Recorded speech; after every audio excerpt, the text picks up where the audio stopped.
actually co-president of Are You Progressive alongside our co-president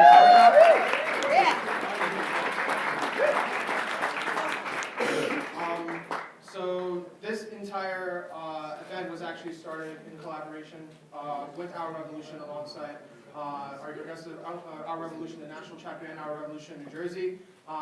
This event originally started a few months ago within January, I believe, when there was this event on Facebook that was called "Where are Trenton's Progressives?" Right here. It's a pretty straightforward question. Where are all the progressives that want to get involved within the state of New Jersey? And so that was kind of a meetup.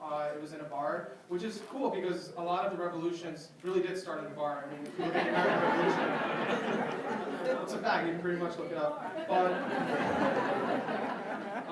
But it was a very important event because a lot of people think that the progressive movement just stops with the 2016 election with Bernie Sanders and all that, but the fact is it doesn't.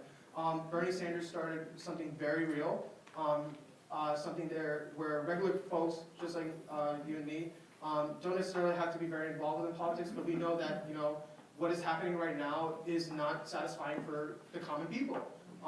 People need to realize that Medicare for all is something that we're not advocating for as a good, but healthcare is a right.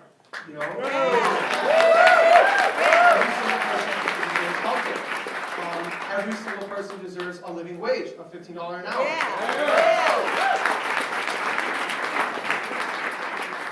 It's also time to get big money out of politics and restore the voice of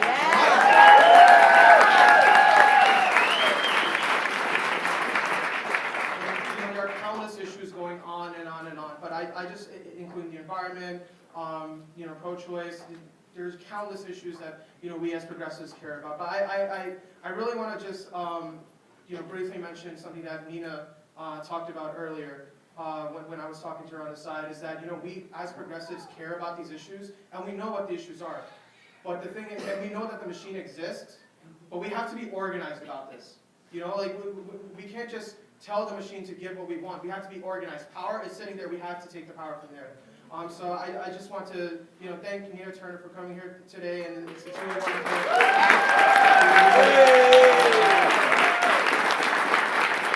And I just want to give a quick shout out to the individuals that really set up this event, including Barry from Our Revolution, Gio, countless others, Justin. But I just want to say that in regards to Are You Progressive, most of the work was done with Niharika. Niharika is really amazing. I met her last year, and we both serve as co-presidents. A lot of people at the time are like, why have co-presidents? Well, co-presidents actually worked this year because I was running for student body president. She was managing the entire event, so it worked perfectly. Niharika is amazing, and I really don't know how this organization would be ran without her. So yeah, without further ado, Niharika.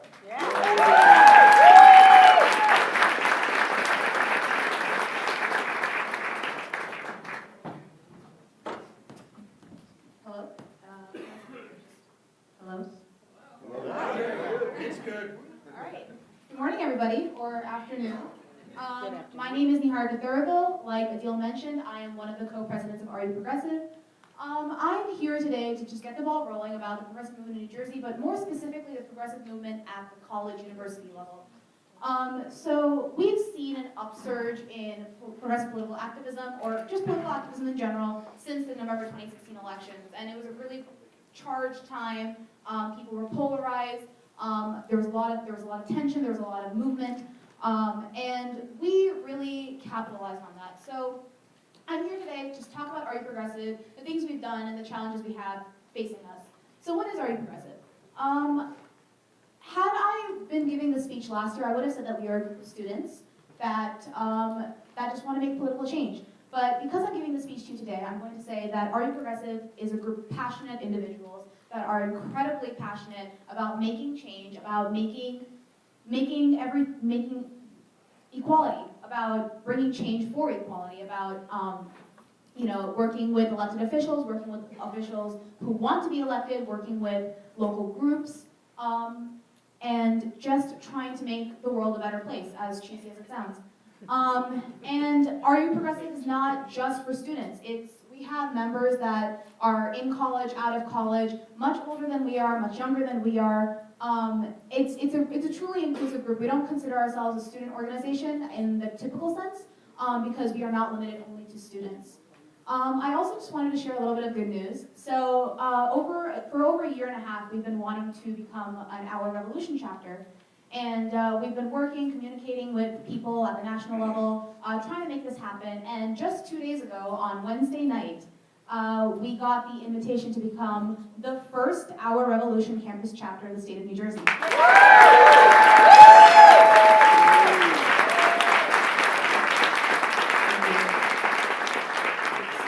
But what warrants that, right? What warrants us becoming an Our Revolution chapter? Well, we've worked on several things. Our organization is about many things. It's about political action, electoral action, civic education, voter registration, things like that. So what have we done? Well, in the November of 2016, we started as Ruckus for Bernie originally. We weren't always already progressive. We started as Ruckus for Bernie. We worked for the Sanders campaign. Thank you. We worked for the Sanders campaign. And after the primaries, we decided, well, this is bigger than Bernie, this is bigger than us, it's bigger than all of us. So we rebranded to Are You Progressive? And in the November of 2016, we decided to endorse a particular progressive candidate for Congress, P.eople. And we worked for and canvassed for his campaign. And this is really when my views on politics began to change, because I saw how much traction we were getting, how many minds we were changing, and I thought it was something truly revolutionary about the whole movement. So we went on to work with John Wisniewski in the spring of 2017.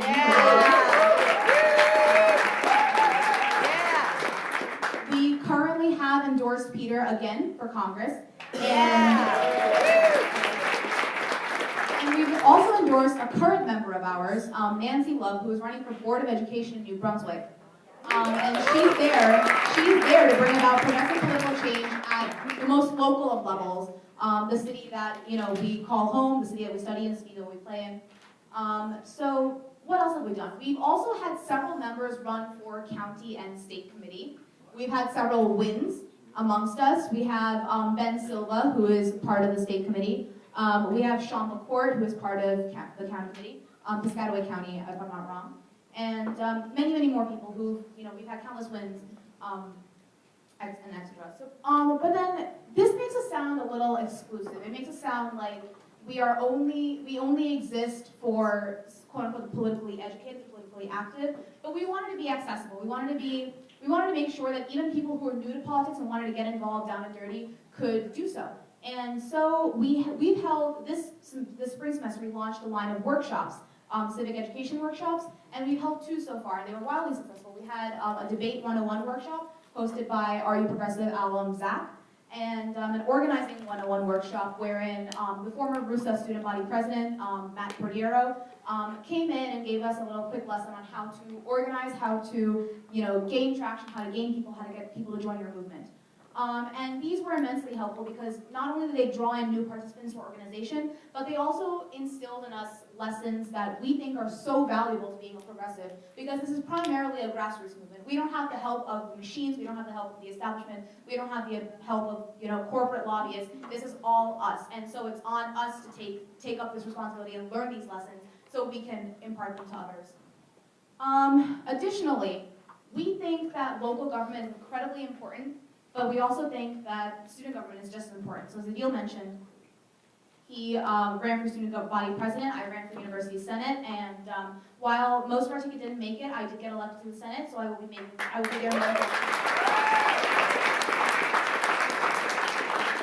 So I'm really going to quickly just talk about the challenges that we're going to face as an organization. I mentioned this earlier during the roundtable, but we as students face a lot of challenge and a lot of pushback because other students are ensconced in this college bubble, which is very real and it's impenetrable. This desensitizes college students to the issues that actually face us as people because we're so wrapped up in the idea that, the university will protect us. But who's there to protect us after we graduate? Who's there to protect our families? Who's there to protect our friends who don't go to university? So that's a primary challenge that we're facing, and we're working through that by really getting to personally know everybody and show them the challenges that we face on a very personal level. Just to wrap up, I'll end by paraphrasing my best friend and my mentor, Adil Ahmed. We can't think that we want to be politically active. We have to think that we need to be politically active. That's what turns apathy into action. Thank you.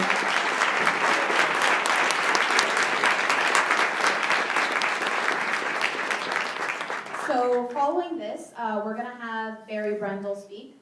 Barry is a political consultant who's been involved in over 200 campaigns in 20 states and 6 presidential campaigns. Prior to starting his own company, Barry was vice president of a national political consulting firm and served as a consultant to the Democratic National Committee. He was also a senior advisor to Bernie Sanders for president. He was the chair of Our Revolution New Jersey, chair of Transform the Party New Jersey, which was Our Revolution's effort to recruit over 1,000 people to run for county committee. So without further ado, Barry Brendel.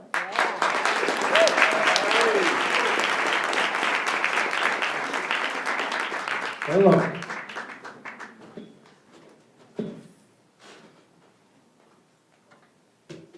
Hello. Ah, that's good. Let's try one more time because we're going to have Nina up later. It's got to be really good. Hello. Hello. Okay, that's good. I think we'll let her speak now. It won't be embarrassing. Okay, quick. I'm the guy who gets to do all the housekeeping up here. Everybody else gives the inspirational speech, and I'm the one who says, you got to do this, you got to do this, you got to do this, okay? So, first of all, Plus for Progress people, they out here? Yeah. Hey, Tridiano, you around here? Yeah. Stand up. There you go. Monmouth County, anybody here from Monmouth County? Okay, that's your candidate. She's running for council. Okay? She's running for council in Redbank. If we get together, just the hands here, and everybody gives her just 2 days, 2 days of knocking doors, you can cover that whole town. So we want to do that, okay? My name is Kate Tridiano. I'm running for council in Red Bank, New Jersey. Anybody here from Bergen County? Okay. Al Grinnell, Bergen County, running for mayor, North Arlington. Al was denied the line by the Democratic Party. You know what the reason was? Said, you supported Bernie Sanders. We're not going to support you for mayor. So Al's going to run anyway, and we're going to help him, right? Okay. Cindy Matute Brown, you around here someplace? There you go. West Orange, endorsed by Our Revolution as well. In Essex County, Union County, which doesn't have any races, go help her, okay? Mercer. Oh, I'm sorry, Talia Armstrong right here. Stand up. Yeah, Mercer people, you go help. So Middlesex, come down here and help too, okay? What we got there? Oh, here, okay. Stacy Berger couldn't make it today. She's running as well. You're her running mate. Definitely, you're from Middlesex, you got to go over there to Piscataway. They're great people up there. They did an amazing job. They ran 66 people for county committee in one town last year. Okay. County committee. Filing deadline was last week. We filed over 1,000 people across the state. And when I say across the state, there were only 13 counties where county committee was up out of the 21 counties. So we've filed 1,000. There's actually more because some of our people got onto the organization line without them knowing there are people. Probably about 150, 200 more that got on that way. Some down in Monmouth, some down in up in Bergen, Montclair, a couple other places. Yeah, that's where we did it. Okay? Passaic. You weren't up this year, I know that. No, we weren't. I'm still on the count. Believe me, I have it memorized. Okay, so imagine if we got these people elected. If we could just turn one county, it would be an earthquake in this state. Yeah. Okay? So particularly, we got a bunch of counties here where you don't have county committee. You got to help the people in the other counties. Okay, you got to get on the phone banks. We'll be sending out stuff to you. You know, we'll give you a link. You can do it from home. You know, all you have to do is get on your computer, log in. They'll give you the name to call. You call, log it back on the computer, and we can get these people elected. But even if we don't win a county, some of these counties have 800, 900 county committee people. Imagine if we got 100 of them on there. Right? 100 people speak up. Instead of, okay, you know, let's decide who's going to get what contract for the insurance contracts and the lawyers and the engineers. All of a sudden we can make this about, wait a minute, How come we want a resolution demanding that our congressmen support Medicare for all? Right? 100 people, we can make such noise that they're never going to hear from it, and those congressmen will do it. Okay. More housekeeping. What do I need to do next? Well, okay, listen, you're going to be hearing, we got two great congressional candidates here. You know, we got two genuine candidates running this year. And we're going to have a couple great speakers before them, so I'm not going to spend too much more time up here. But let me ask you a question. Why is Bernie Sanders the most popular politician in the country? Because he cares. Because he cares. Because he's genuine. Honesty. Because he says what he believes what he says. He says it, he's not going to change it. The old line is, Over 40 years. you know the old line, for everything that went wrong in this country over the last 30 years, is a video of Bernie Sanders opposing it. Okay? That's what we have here. We have two genuine candidates. Two really genuine candidates. Peter, where are you? There he is back there, okay. Jim Keating, Peter Jacob. I don't care what county you're from. I don't care what county you're from. You gotta be supporting these two people, okay? I go to these forums, I must have been to 10, 15 of these forums, and I watch candidate after candidate with these studied non-answers. What do you want to do about health care? Well, I believe in creating a path to universal coverage. Universal coverage, what does that mean? We're going to create 31 million payers for for-profit insurance, so they can take 37 cents out of every dollar you have. We got two candidates standing up for Medicare for all. This one and that one back there.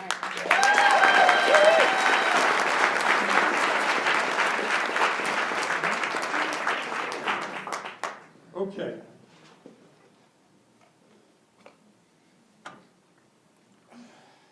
Richie, where are you?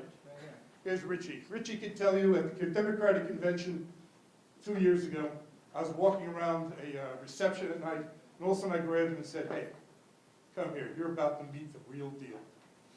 You're going to meet the guy who's an absolute warrior for social justice. I brought him over and I introduced him to Jim Keating. So now I'm going to do the same thing. I want you all to meet somebody who for years and years, decade after decade almost now, Jim, right? has been a warrior in social justice. And I'm talking about things like sleeping on huts in Vietnam to organize Nike shoe workers. I'm not talking about just, putting their name out there. So without further ado, I would like to introduce Jim Keating.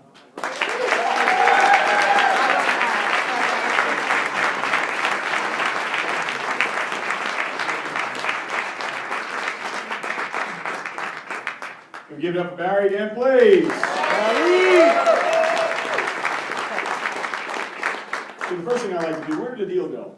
Oh, he went to go check on the He hall. popped out. So as someone whose family's owned a tavern for 35 years here in New Jersey, please start more revolutions in taverns.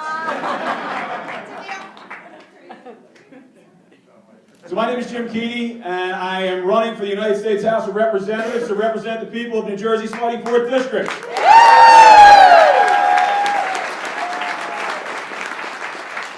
I am certain that everyone here today, that we are all committed to a bold, progressive agenda. How many people here believe in science? Believe in science, yes? Crazy you gotta ask in 2018. But we believe in science, we believe that climate change is real, we believe that we need to be pushing back against the fossil fuel industry, and at the same time, making massive investments in wind and solar and tidal and geothermal, so that not only do we have a green energy revolution, but we also create millions and millions of good-paying jobs for working families across these United States. How many people here believe that women's rights are human rights? Yes! And that's why we have to ensure that we push back against this GOP that wants to overturn Roe v. Wade, wants to close the Planned Parenthoods. In fact, the guy who's representing our district right now, not only does he want to overturn Roe v. Wade and close Planned Parenthood, he doesn't believe that women should have access to the birth control pill or the IUD. So this is why we have to stand up and fight against the GOP. How many people here believe that health care is a human right? Along with each one of you, myself and Peter are committed to fighting for H.R. 676, the expanded and improved Medicare for All Act, day one, if we have the pleasure of serving in Congress. How many people here believe that in the same way that we guarantee public education from K to 12, that it is time now for our nation to guarantee public education from K to 16, right? Which means tuition-free college at our public universities around the United States. How many believe that you should get a fair day's pay for a fair day's work? Yes. And that is why we are all committed to the fight for 15, meaning a $15 federal minimum wage.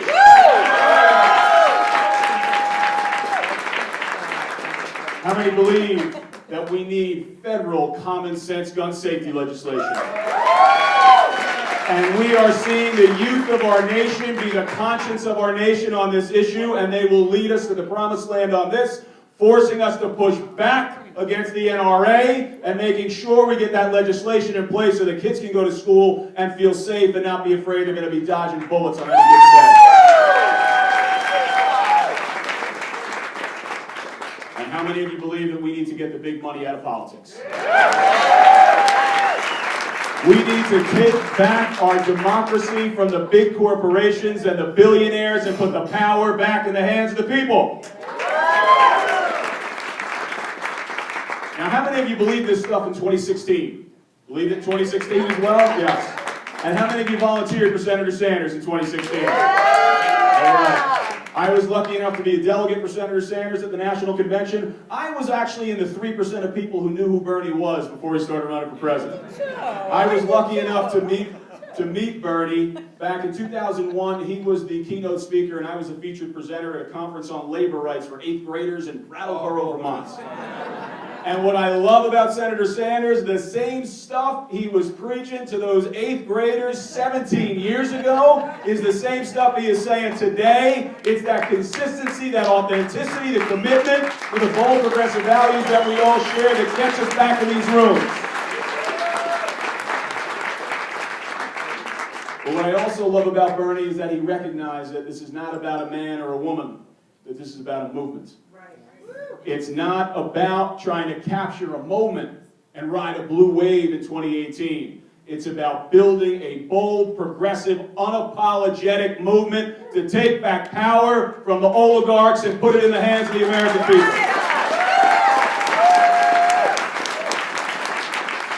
And this is why I am running for Congress. We got enough people down in Washington, D.C. that represent the billionaires and the giant corporations. It's time that everyday people in the 4th District and around the state of New Jersey had someone who is squarely in the middle class, who runs a Main Street family business, bringing our bold, progressive, democratic ideals to bear on the floor of the United States House of Representatives. Now, this is not my first rodeo. I have served in local office. I was proudly a councilman of the city of Asbury Park. And very generally, when I served in Asbury, I was fighting for the people on the west side of town who had not had a voice on that council dais for decades. I've also been engaged in grassroots campaigns around our district, around the state, and around the nation, and internationally as well. Some of you may know me as the guy that refused to sit down and shut up when Governor Christie screamed at me. We made it clear to the governor on that day we would never sit down and shut up, and we're making it clear to the GOP that no one in this room will ever sit down and shut up. We will always stand up and fight for the people of New Jersey. I've also been very engaged in our labor rights community here in our state, whether it was in 2016 with the CWA and the IBEW workers standing on the line, pushing back against Verizon to make sure they got a good contract, or just last year in 2017. I mentioned my family's had a bar for 35 years. I've been running for the last 4 since my father passed away. On a Friday afternoon in the late spring of last year, the Teamsters were in good negotiations, good faith negotiations with the management.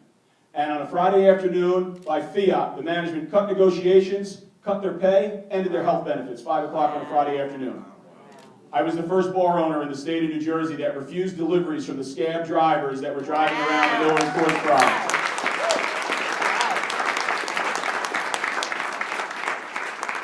I've also been involved in international labor rights advocacy. I'll tell you a quick story. Back in the late 90s, I was a professional soccer player, and I was a Division I college coach. And I was coaching at St. John's University in New York City. At the time, the NCAA Division I national champions. You know how Villanova just won the basketball championship? That was us for soccer in 97, 96, and into 97. While I was coaching, I was doing a grad degree in theology, and I started writing a paper about the Nike Corporation and their labor practices and what was called Catholic social teaching. And what I found was if you wanted to pick a company that violated everything we stood for, Nike was it. At the same time, I'm learning this over in theology. Over in athletics, the University Athletic Department is negotiating a $3.5 million endorsement deal with Nike. Part of that deal, I had to wear and promote the products. I tried to negotiate myself out of the deal behind the scenes for about a year. Eventually, I took a public stand and I said I will not and cannot be a walking advertisement for a company that is exploiting mostly poor women of color in developing countries around the world. And I was told, you wear Nike and drop this or get out. Wow. I held my ground. I became the first athlete and still the only athlete in the world to say no to Nike on an endorsement deal over the sweatshop issue. And that was big news. And I started to get invited to college campuses like this to talk about the issue. And in those early audiences, I would have the market fundamentalists from the business school saying, you don't know what you're talking about, those are great jobs for those poor people, and what else would they be doing if Nike wasn't there, and $1 a day doesn't seem like a lot here, but it's great there. Now, I knew from my research they were wrong. The competitive athlete in me wanted to prove them wrong. So in the summer of 2000, I moved 13,000 miles to the other side of the world from New Jersey and went and lived in Tangerang, Indonesia, an industrial slum outside of the capital Jakarta, and for 1 month I tried to survive on a Nike sweatshop wage. At the time it was $1.25 a day. I lost 25 pounds in 1 month trying to survive on a Nike sweatshop wage, sleeping on a cement floor with rats and cockroaches. And I met the mostly young women that made the stuff that I wore as an athlete my whole life. And I promised them, I'll go home, I'll tell your stories, I'll advocate for you. And I thought I was going to do that for like a 6 or 7 week speaking tour. I did it full time for 15 years, wow. Speaking at more than 500 campuses in 43 different states and 3 different countries. In 2016, when Senator Sanders was leading the fight against the TPP, I did a project in collaboration with one of his staffers at Move On and Credo, went on a clandestine mission to Vietnam, met with the underground labor movement, democracy movement there, to bring back the truth of what was really going on, and the story that they didn't hear, and that they weren't getting from our corporate-led and State Department-led negotiating teams about what was happening. And I poured nearly 20 years of my life into this issue. And sometimes people say, Jim, it's great. Some people are actually standing up, and it's honorable, but hey, I don't live in Indonesia. I live in New Jersey, in the 4th District. What are you going to do for me? And it's a legitimate question. And what I say back is, if first, you know the kinds of stands I'm willing to take and the personal sacrifice I'm willing to make to stand up for truth and justice and what we believe in. And second, if you thought it was enough for me to go halfway around the world and fight for people who I don't speak their language, it's not my culture, it's not where I grew up, imagine how hard I will fight for the people of the Fighting 4th District, where I was born, went to grammar school, taught at 2 different high schools, my family lives there, I'm raising my family there, and I've only got to drive 3.5 hours down to Washington, D.C. We got to win. We have to win this race. Here's how we're going to do it. In the 4th District, Congressman Smith, we call him No-Show Smith because he hasn't lived in New Jersey since 1983, hasn't had an open public town hall meeting in 25 years. Wow. Senior year of college for me, 1993, was his last town hall meeting. He wins in midterm elections with 120,000 votes. 120,000 is his win number. Whoever the Democrat has been in every midterm in the last 3 or 4 cycles, you know how many votes they got? 55,000. Do you know how many registered Democrats we have in the 4th District? 132,000. We got 77,000 people from our base who are out in the wilderness every 2 years. You know how many unaffiliated voters that we have? 220,000. Oh, wow. 110,000 of whom have not voted in 1 out of the last 3 elections. And the traditional wisdom of the establishment Dems is, you can't go after them. The guy I'm running against in the Democratic primary said those 80,000 Dems and unaffiliateds that Jim wants to get to his win number, we don't have the time to go after them. So he's center-right Republican light going after 30% of Spitz voters. And I said, you know, guys who are running to get Republican votes, there's a word for them. Republicans. You're in the wrong party. So we together need to fire up that base of our 132,000 Democrats. We need to appeal and fire up enough of those unaffiliated voters. The guy I'm running against talks about going after those Republicans. I'm more concerned about going after the 67,000 people in the 4th District that live below the poverty line. That's who we should be fighting for as Democrats. That's what our ideals are. And here's how we're going to win in the 4th District. Here's how Peter's going to win in his district. I want you to repeat after me. We organize. We organize. We knock on doors. We knock on doors. We make phone calls. We make phone calls. We take this moment. We take this moment. We build a movement. We build a movement. And we win. And we win. And we win. And we win. Ladies and gentlemen, my name is Jim Keedy. I am running for the United States House of Representatives in the 4th District, and I hope to earn all of your support.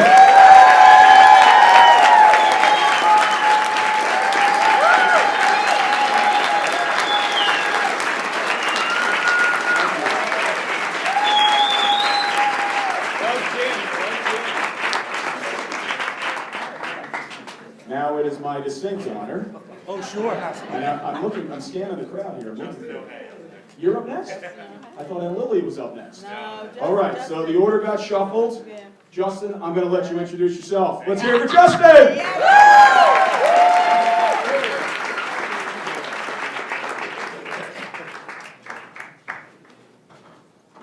If I didn't know what getting upstage is like, I do know. Can't hear you, can't hear you. If I didn't know what getting upstaged is like, now I do.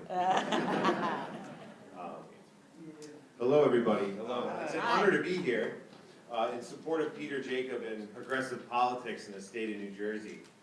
For those of you who don't know me, my name is Justin O'Hang. I'm a friend of Peter Jacob, a fellow social worker, and I'm one of the organizers of this event. I'm a member of Our Revolution Union County and a proud member of Healthcare Professionals and Allied Employees, Local 5094, at Rutgers University. I work for Rutgers University Behavioral Healthcare. So, that being said, as a union member and a Rutgers employee, I wanted to say a few things about what's currently happening at the university. Our 22 unions are going into contract negotiations. They represent about 20,000 workers here at the university across the state. We have formed a coalition of all of them with HPAE and the American Association of University Professors heading up the negotiation committee for the entire university network. There's been a pattern of, ongoing pattern of non-negotiation with unions by Rutgers University for a long time. They've made excuses that they could not afford our fringe benefits, have done hiring freezes, allowed departments to go for long periods of time with short staffing, have raised productivity standards to unsustainable levels, refused to give even cost of living raises, and have been stonewalling all of the employees and clinical staff for over a year with the highly likely threat of privatization of the biggest unionized public mental health and addictions program in the state. This would put Middlesex County's most vulnerable residents in the care of a private institution, when the private sector has historically avoided even dealing with them. Private institutions typically exploit workers, neglect the neediest clients, have anti-union stances, cut costs at the expense of professionals and patients, and monopolize the healthcare sector, threatening the existence of smaller hospitals and agencies. Seriously. They've reduced much of the faculty to adjunct professors, offering them no tenure tracks or benefits.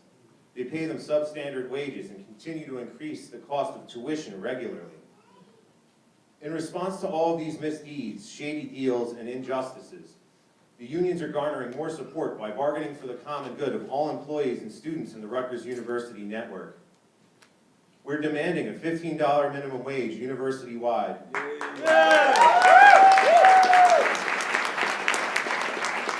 We're looking for a tuition freeze, health insurance for all Rutgers employees, including part-time, reduced parking fees, and for one more fundamental concern. Rutgers has signed a letter of intent with St. Barnabas and Robert Wood University Hospital, or Robert Wood Johnson University Hospital, to create Rutgers Health, a healthcare monopoly that will dominate 2/3 of the state. The institution will be one of the largest healthcare networks in the nation. They're calling this a partnership agreement, which sounds like soft language for a corporate merger. Despite some possible positive aspects of this academic hospital system, the main focus of this partnership in business jargon would be to increase market share, to ensure a perpetual state of growth and profits, to absorb risk, which means being able to make riskier business decisions and possibly lay off healthcare professionals or close departments in hospitals if their business decisions fail. The institution will not bear the brunt of any missteps. The employees, the patients, and the communities that they are in will potentially suffer. Bernie Sanders has spoken about banks that are too big to fail. How about healthcare giants that are too big to fail?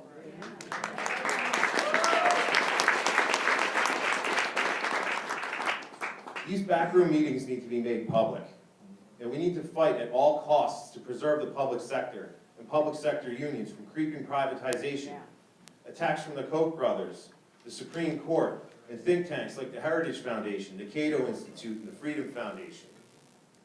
There's no excuse for an institution as large as Rutgers University with 65,000 students and one of the most expensive in-state tuitions in the country to say that they cannot afford to invest in the students, employees, and faculty.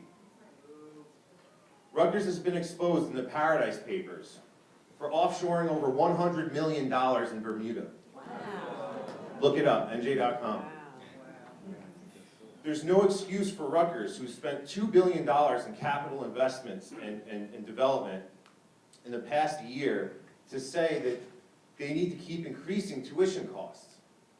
There's no reason for Rutgers to say that they cannot afford health insurance or a $15 minimum wage university-wide when they've invested large portions of their endowment in Blackstone Group, a $13.5 billion real estate company which is deeply invested in fracking, fossil fuels, and pipelines. Blackstone happens to be owned by Steven Schwartzman, a multi-billionaire and one of Donald Trump's right-hand men. Yeah. He's known for throwing some of the most obscenely decadent birthday parties since the Roman Empire. Wow. Seriously. I think they have walls around it. White noise machines. So, where was I? So yeah. So it's owned by Steven Schwartzman, a multi-billionaire, one of Donald Trump's right-hand men, known for throwing some of the most obscenely decadent birthday parties since the Roman Empire. Rutgers is becoming a corporation, and its amoral and counterintuitive investments clearly illuminate that. Rutgers should represent education, not function as a corporation.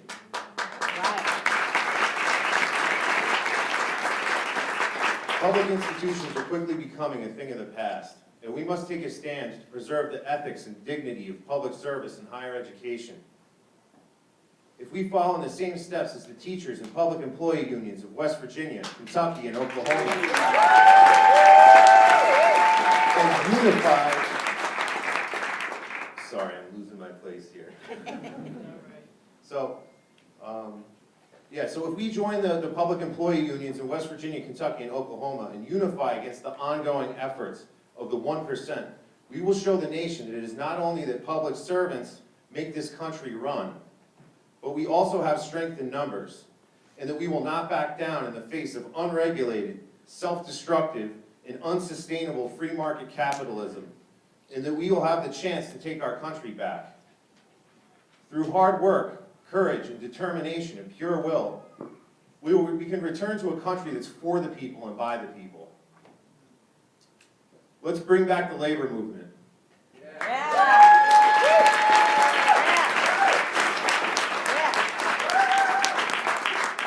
I would like to invite members of the audience, Rutgers students, employees, or concerned members of the community to show up at Winans Hall on the Rutgers College Ave campus in New Brunswick this upcoming Tuesday, April 10th, from noon to 2 p.m. to stand in solidarity with the Rutgers Union Coalition.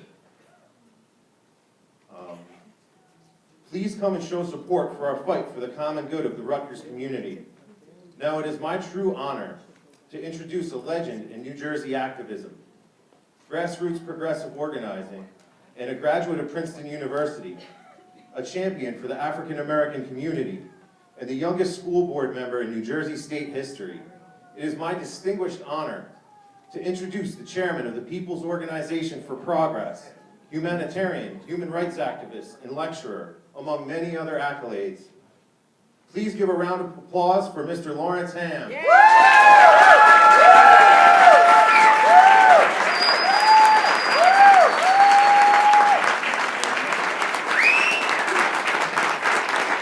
Power to the people!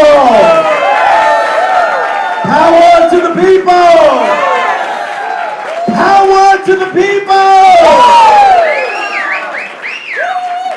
I'm so glad to be here with you this afternoon at Rutgers University.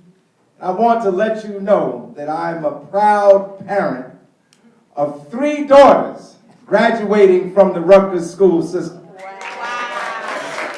And my youngest daughter, Imani, is here, and she will be graduating in May, next month. And she said this morning, "Daddy, what are you going to say?" So I'm very glad to be here. And I want to say at the outset that I give my personal endorsement as chairman of the People's Organization for Progress to Jim Keedy and P.eople.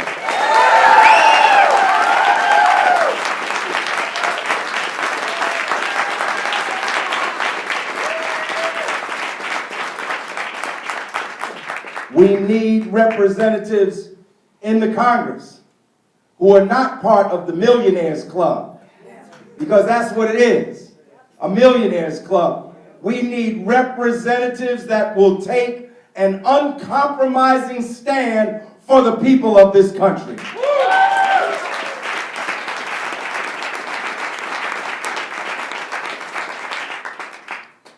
Let me say that I was a proud Bernie Sanders delegate to the Democratic National Convention. And I openly and early on supported the candidacy of the chair of the Sanders campaign in New Jersey, Assemblyman John Wisniewski.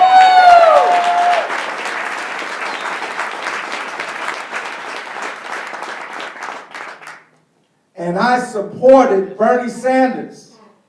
And let me say at the outset so that there's no misinterpretation, because I'm often misinterpreted, that we support all the reforms that P.eople has called for, that Jim Keedy has called for, that the People's Platform has called for, and that Nina Turner has called for. But I'm going to tell you why I supported Bernie Sanders. I supported Bernie Sanders because he was not afraid to say he was a democratic socialist. That's why I supported Bernie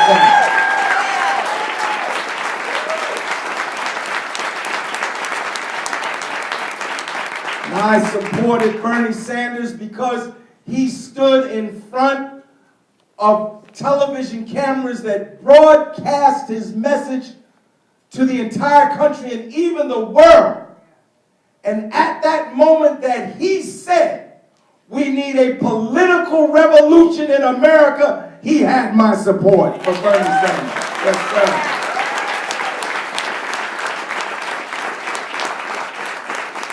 And this is in line with the platform of the People's Organization for Progress, which I represent. The People's Organization for Progress is a grassroots organization, 35 years old, all volunteer. We work for racial, social, economic justice, and peace. And within the preamble, because we are here now in the aftermath of the birthday of Dr. Martin Luther King Jr. And in the preamble of our organization, we included Dr. King's words, because people say a lot about Dr. King, all of which should be said, but people leave out what I consider to be the most important thing that Martin Luther King said. And if you go to his 5th book, where do we go from here? Chaos or community? And you go to the 9th chapter on the World House. Dr. Martin Luther King said, and I quote, "We need a radical redistribution of power and wealth in the United States of America."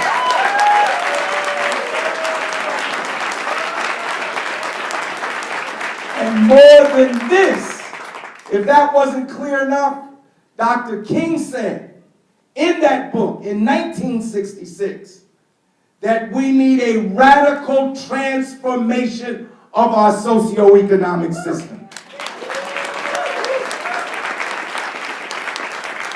And so I want to make it clear that we support reform. We support all the reforms.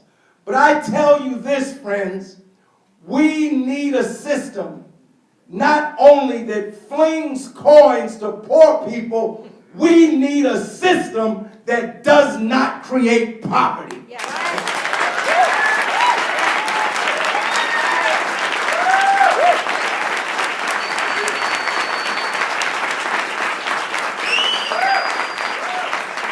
So let me tell you a few reforms we do support.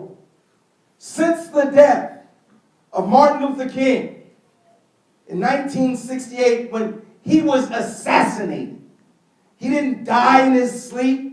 He didn't die from disease. He was assassinated. And he was the victim of a conspiracy which a federal judge recognized in a suit brought by his wife, Coretta Scott King, in federal district court in 1999, that Dr. King was the victim of a conspiracy that involved 11 U.S. intelligence agencies.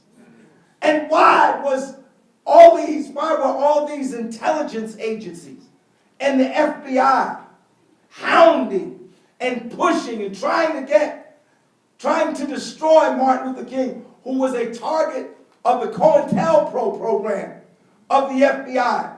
Because they were afraid that Dr. King would build a movement not just of black people, but of white people, red people, yellow people, brown people, and black people that would radically transform this country. That's why he was killed. And our job here today, as progressives and as radicals and as leftists, our job here today is to pick up the mantle of Martin Luther King, to start where he left off with the Poor People's Campaign. Talk about workers. Dr. King was in Memphis helping sanitation workers whose conditions were so bad that they didn't carry signs that said higher wages. They carried signs that said, "I am a man." That's how bad it was. And against the advice of his closest advisors, he said that he was going to Memphis, and that after Memphis, he would go to Washington for the Poor People's Campaign. Yes. And if you read this book, Where Do We Go From Here? Chaos or Community? It was Dr. King who was going to call the first Million People's March. This is a quote. "I want to bring 1,000,000 people to Washington. I want to bring the Negroes from the ghettos, the Latinos from the barrios, the Native Americans from the reservations, and the poor whites from Appalachia. And we're going to go to Washington, D.C. and shut it down through nonviolent civil disobedience." And what were they going to shut it down for? What were they going to shut it down for? They were going to shut it down because in 1968, Dr. King said we needed an economic bill of rights. And this, the People's Organization for Progress supports. We support and call for a guaranteed minimum income for all Americans in the United States of America.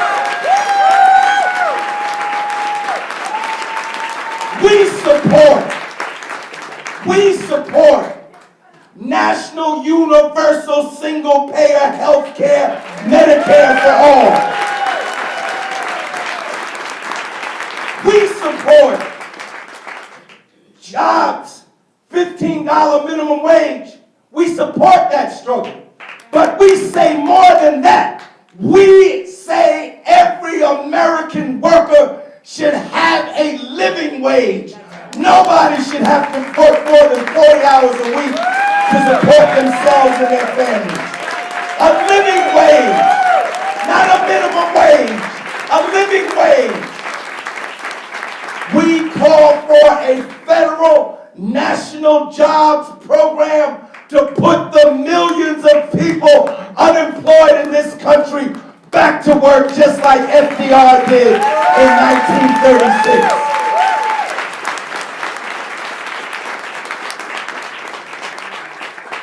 April 4th, 1967, Dr. King gave his Why I Oppose the War in Vietnam speech, formally titled A Time to Break the Silence. April 4th, a year later to the day, he was assassinated. Dr. King was assassinated because he spoke out against the war in Vietnam. And just as Dr. King spoke out against that war, we need to say no more war for the United States of America. We don't want war with China. We don't want war with Russia. We don't want war with Korea. We don't want war with Syria. We don't want war with Yemen. We don't want any more war.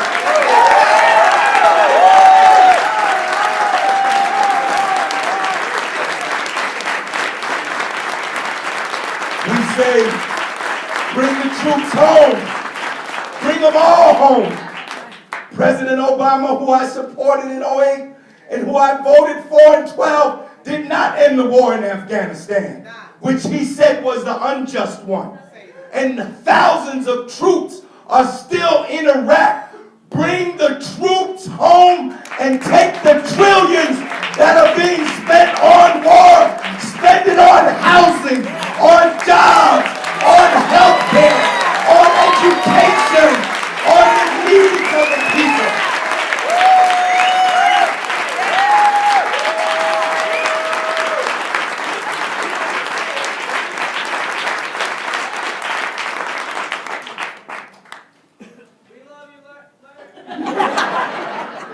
I love you too.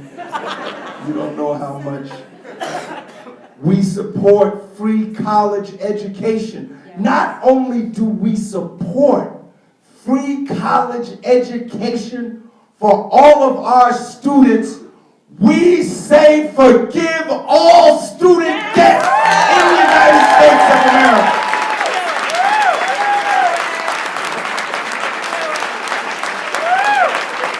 Is my time up yet?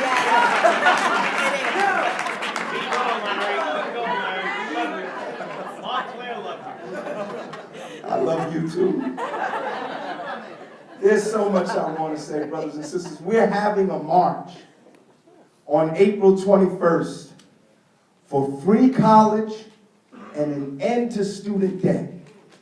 And I ask and beg for your support and attendance at this rally. This will be the first march and rally in the history of New Jersey for free college and an end to student debt. Absolutely. And let us have a strong turnout because we're close to making this a reality. Even the mainstream is talking about free community college. But community college is only 2 years. We want all college free. 4 years, 2 years, whatever years should be free. And lastly, I want to end with this. I want to say so much more, but I must decrease so the next may increase. You know what else we want? We want the CIA off the Rutgers University campus. You didn't know that? You didn't know that the CIA was here doing training and doing programs? Remember how we protested during Vietnam against ROTC? Now it's worse. ROTC is here, and the CIA is active on this campus. Get it out! We need to support the students who are struggling to get the CIA out. Right on! And lastly, brothers and sisters, I end with this. Let us build an independent, progressive, grassroots political movement in this country. We must have power. And power is what? People. And all the third parties together that exist that were on the ballot in the last presidential election couldn't get more than 2% of the total votes cast.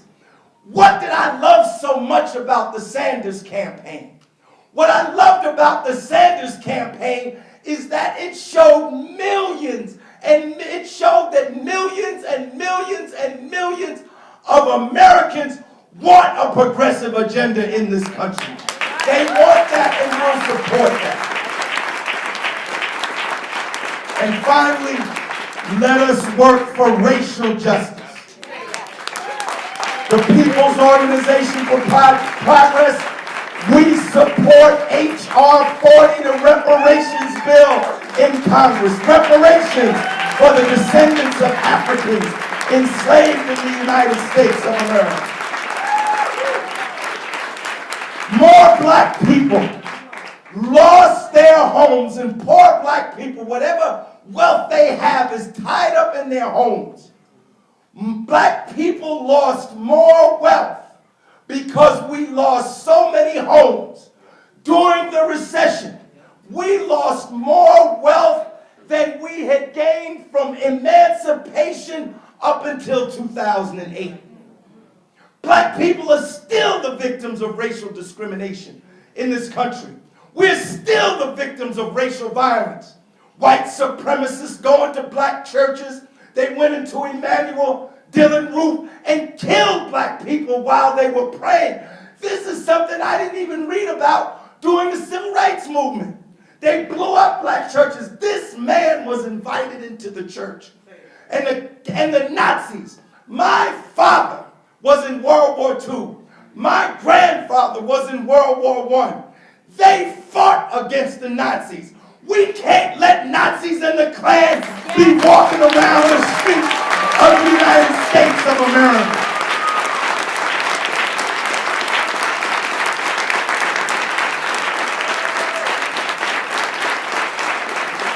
They killed that young white woman down there, Heather Hayes. And friends, at the current rate of social progress, the gap between the rich and the poor in this country is wider than it has ever been in the history of humanity. A handful of people control almost 90% of the wealth in this country. And the gap in black family wealth and white family wealth is wider than it has ever been. I would be a traitor if I stood up here and didn't talk to you about the condition of black people 50 years after the assassination of Dr. King. In many respects, black people are in worse shape today than they were in 1968. White families hold 12 times the wealth of black families. And at the current rate of social progress, it would take 280 years to close this gap. So let us unite and take up once again. Yes, we struggle for peace. Yes, we struggle for labor rights. Yes, we struggle for women's rights, and we support an equal rights amendment so that women will have equal rights before the law in this country. But we must once again take up in earnest the struggle for racial justice.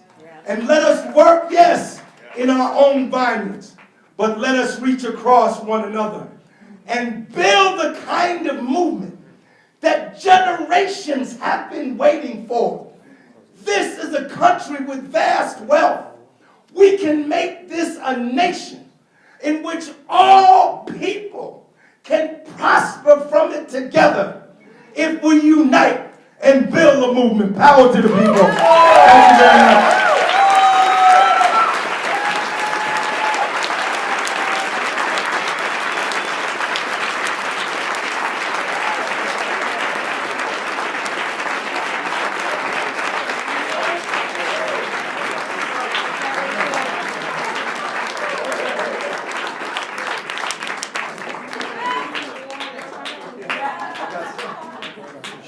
So you draw the short I think straw. Larry forgot to do this. When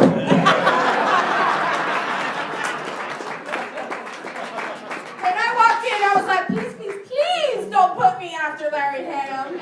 Like, another round for my brother.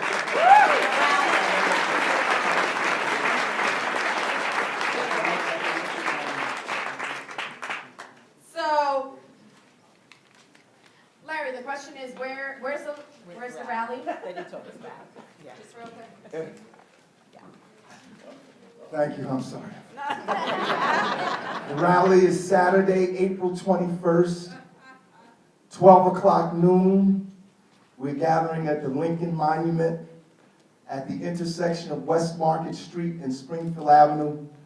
For your GPS, put in number 2 Springfield Avenue. We're gathering there 12 o'clock, the Lincoln Monument, West Market Street and Springfield Avenue in Newark, New Jersey. I hope everybody will join us. Thank you very much. All right. So if you're not fired up by now, there's nothing I can do for you. My name's Ana Lilia Mejia. I'm the director of Working Families. Working Families across this nation is trying to build exactly what Brother Larry was talking about. This idea of harnessing an external political power outside of the Democratic Party, outside of the Republican Party, trying to engage people to understand their self-interest and to vote their values. And it is hard as hell. Now, in New Jersey, we have the misfortune or the fortune of not having the ability to be like my sister party in New York, where because of fusion voting, because you could run on 2 lines, you're able to point to a politician and say, you know what, you won by 1,000 votes, but 500, 600, the 1,000 votes that you got actually came from the progressive wing of the Democratic Party. So you actually owe us your victory. All right? In some places we're lucky to have it, in others not. In New Jersey, because we don't have fusion voting, and if you want to get engaged, that's a fight for us to have. Hetty back there from CWA is always trying to figure out what's the best way that we can actually put this to a test, call the legal question, because it is, forgive my language, some bullshit. The way that the Democratic Party is able to operate, to have members of county committee not even take a vote on which candidate they're going to endorse.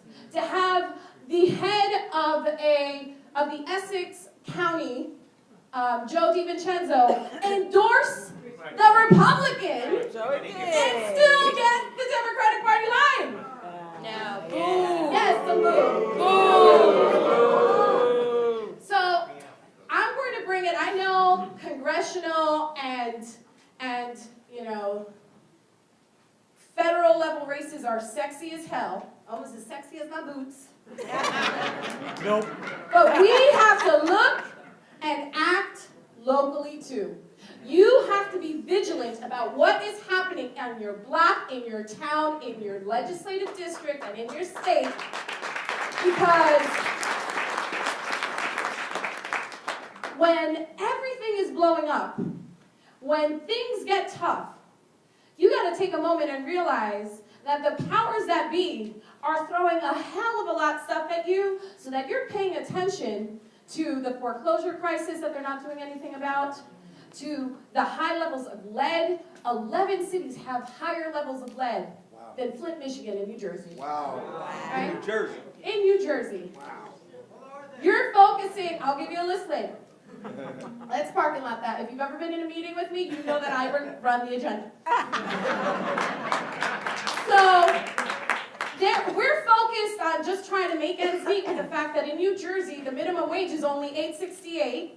The fact that retirees, people who have given their whole lives to hard work serving the state, now have pension insecurity because our previous governor felt like it.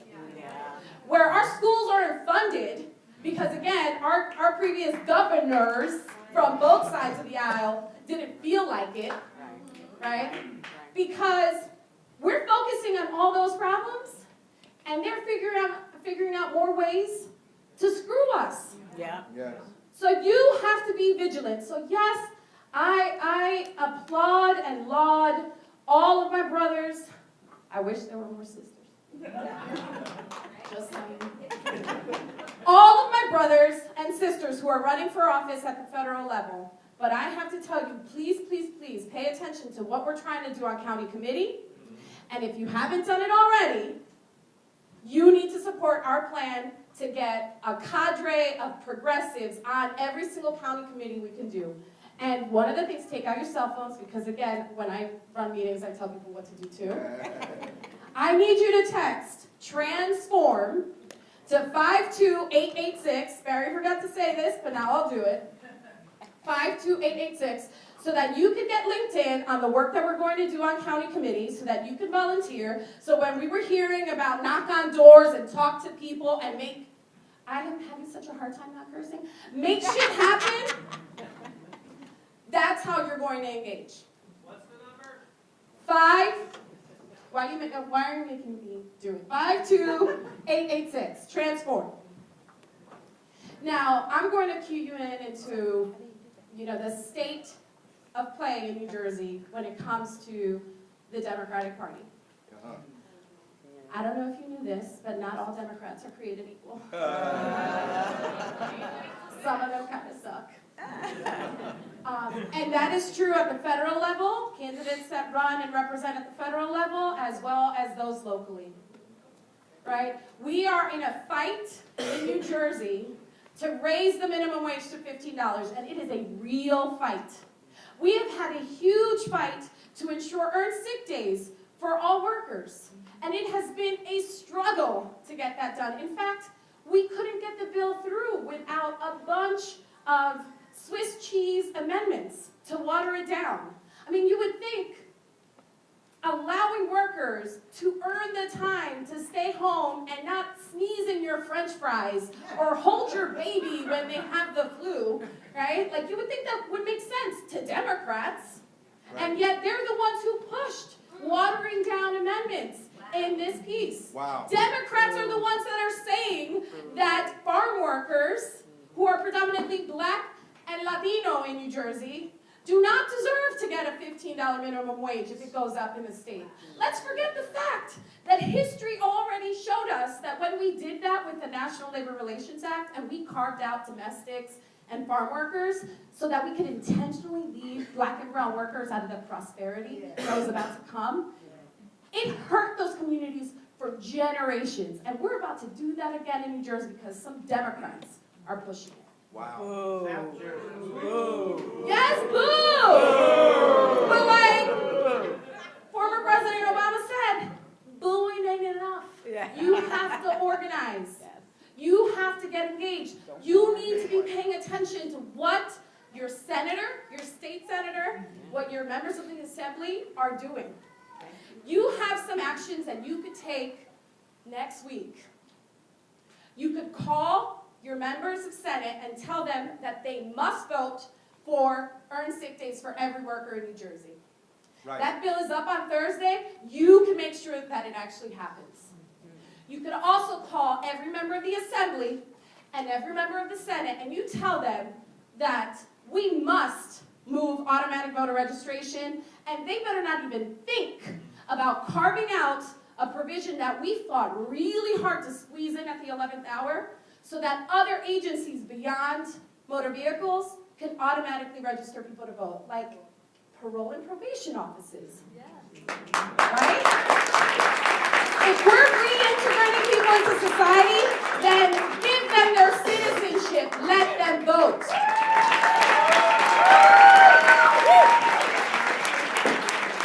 I got one more homework assignment for you.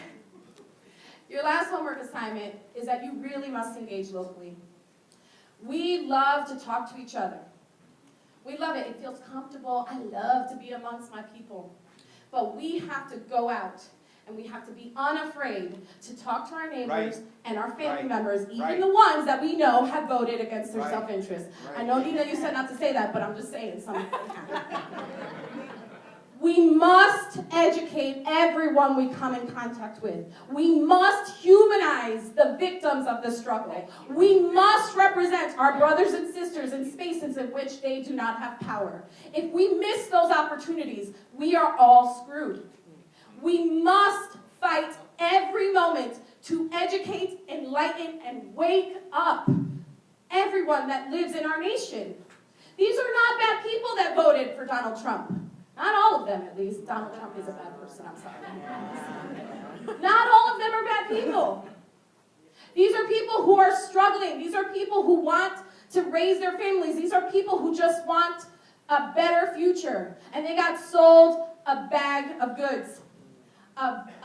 Just bullshit. Again, I can't do a relevant. And the only way they're going to realize that we are actually with them and we're in it together is if we continue to engage every single one of our brothers and sisters in this struggle. And so that starts this weekend and next weekend and until the primary for you to talk to your neighbors about our county committee program, about candidates that you support for primaries and upcoming general elections. And I urge you to take your power and the blessings that you obviously have, your intelligence, your health, your place in your community, the people that love you, and use all of that energy to save our nation. Are you with me? Yes. All right, good, we're going to check in. All right, thank you very much. And again, I never want to speak after Larry Ham again.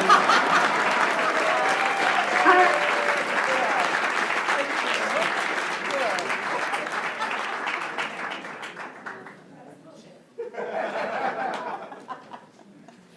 Anna Lilly is the only person I know who can talk to me about being nervous to speak and then electrify a room. One more round for Anna Lilly.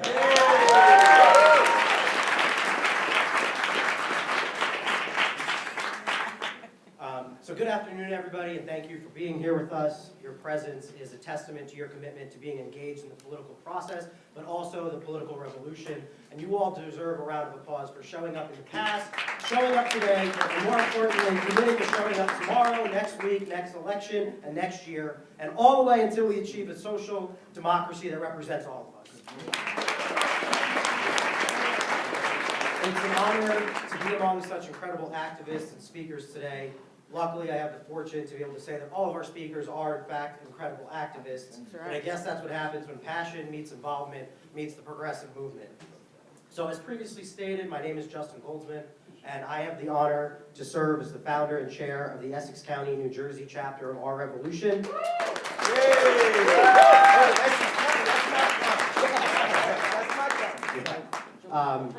Some quick updates on how successful we've been so far. In conjunction with several other groups who are represented in the room, we flipped 3 local town seats, 2 board of ed seats, and I have a very strong feeling we'll be flipping another town seat in the next few weeks to come. Yes.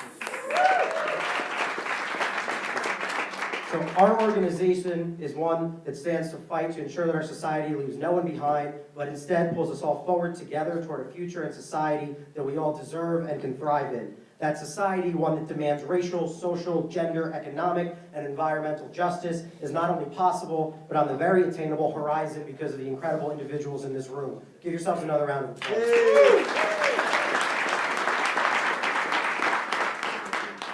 So let me just make this one point, because there tends to be an atmosphere and an accusation that some folks try to pin on us. We're not here to protest or complain about the amount of power that the establishment has on politics. We've done that already. We're here to take it, because this is nonsense, and we're taking it back. Somewhere along the line, the party became too focused on math and not about policy. Flipping 24 seats is great, but it doesn't do a damn thing if progressive policies don't come hand in hand. We can fight for a society that guarantees health care to all people, that ends the systemic racism in our country's fiber, and that includes the war on drugs and mass incarceration.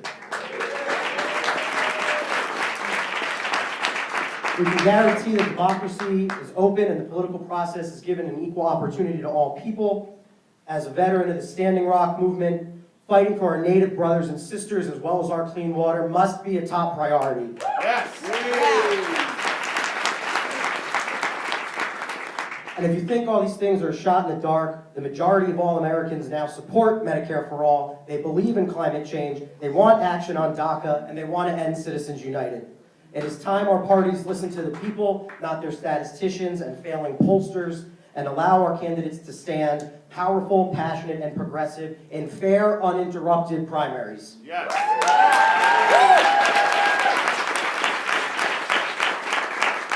Today, I have the incredible privilege to honor and welcome to the stage someone who, if elected to Congress in the New Jersey 7th District, will fight for you, the people, not the donors, not the contractors, not the Alex of the world, to guarantee a better quality of life for you and your children and grandchildren.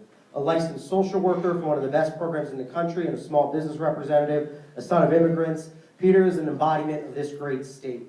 I started helping Peter Jacob in his campaign in 2016 as a volunteer who would phone bank and help plan small dollar fundraising events. Peter received more votes in his district in 2016 than any other candidate has against Congressman Lance, a staggering 43% with minimal party support.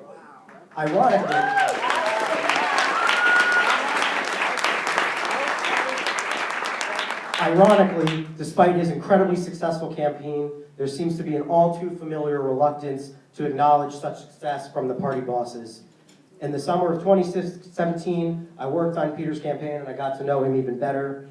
There is no one who embodies continued progressive policies, altruism, and a genuine kind spirit than the host of tonight's event. Peter is not just a candidate or a great human being. He is a fantastic friend who checks in when we are stressed, when family emergencies occur, and when the realities of life hit home harder than we would ever want them to. I'll never forget when Peter called me and made a video on behalf of a family member who was recently diagnosed with cancer, and then was the first person to call me when we lost that fight. I want a candidate in Congress who supports passion, warmth, and a connection to his constituents and will listen to their concerns. Ladies and gentlemen, with your help, activism, small dollar contributions, and some phone banking, please help me in welcoming a true progressive champion, your next congressional representative from CD7, the one and only Peter Jacob.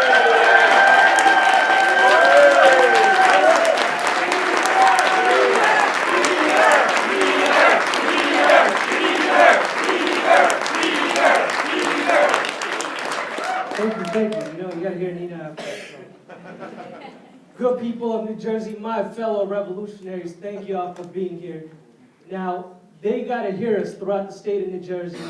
When Nina gets back to DC and Ohio, they gotta say, yeah, we heard them in New Jersey. So I got a few questions for y'all, and after each and every single one of them, I wanna hear you say people. Ready? All right. Who do we put above profits? People! Who do we put above polluters? People! Who do we put above politics? People! Who do we fight to protect? People! And we believe in a government that is truly of, by, and for The people! That's what democracy sounds like. This is what a revolution looks like. Again, my fellow revolutionaries, my name is Peter Jacob. I am the son of immigrants. I am the son of small business owners, a social worker right here in the Garden State. And I'm running for United States Congress in the fighting 7th District. Yes!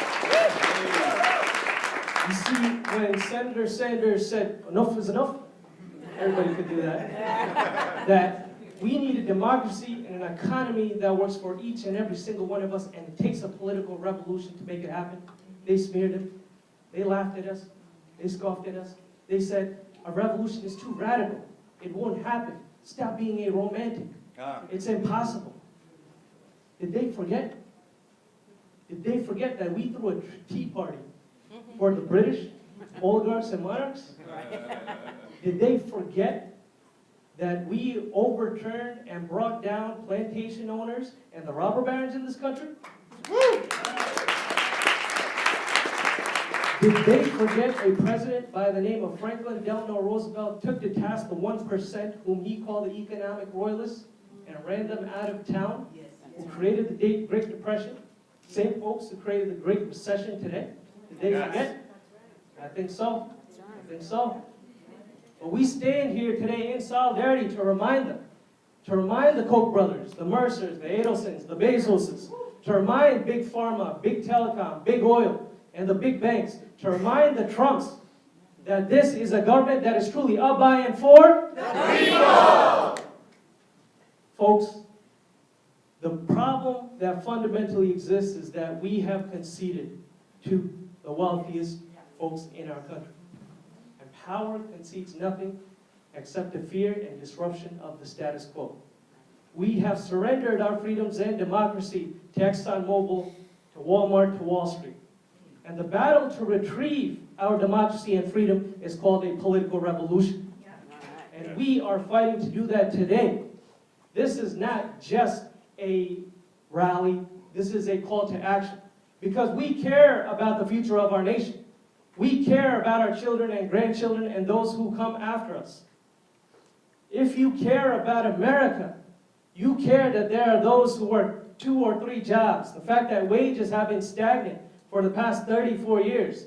That your income not only determines how you live, but if you live at all. Yes. It's time we put an end to that. We are not just fighting for a $15 minimum wage, but we need a federal jobs guarantee in our nation once more. Let's not build bridges between nations. Let's build bridges between nations, not walls. If you care about America, you care that medical bills are the leading cause of bankruptcy in the wealthiest country in the history of the world. And I've seen my clients as a social worker, Margaret, what are you doing cutting your pills in half? I can't afford my medication. It's either between food, rent, or cutting my pills in half. Wow. Enough is enough for that. We stand in solidarity today, proclaim clearly that we believe in a Medicare for all single-payer healthcare system.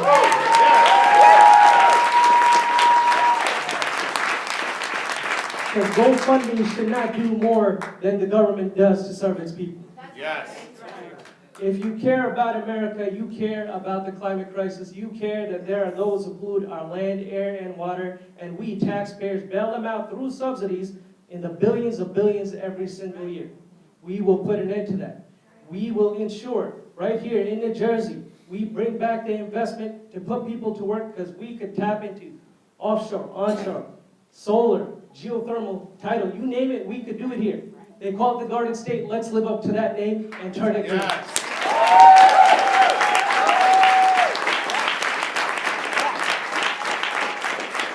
If you care about America, you care that the NRA and the gun lobbyists care more about profits than the lives of children and want to ruin families. We will make it clear, and we will put an end to the nonsense we see every single day in our nation, that our lives, our right to live, is far greater than anyone's claim to a weapon of mass destruction.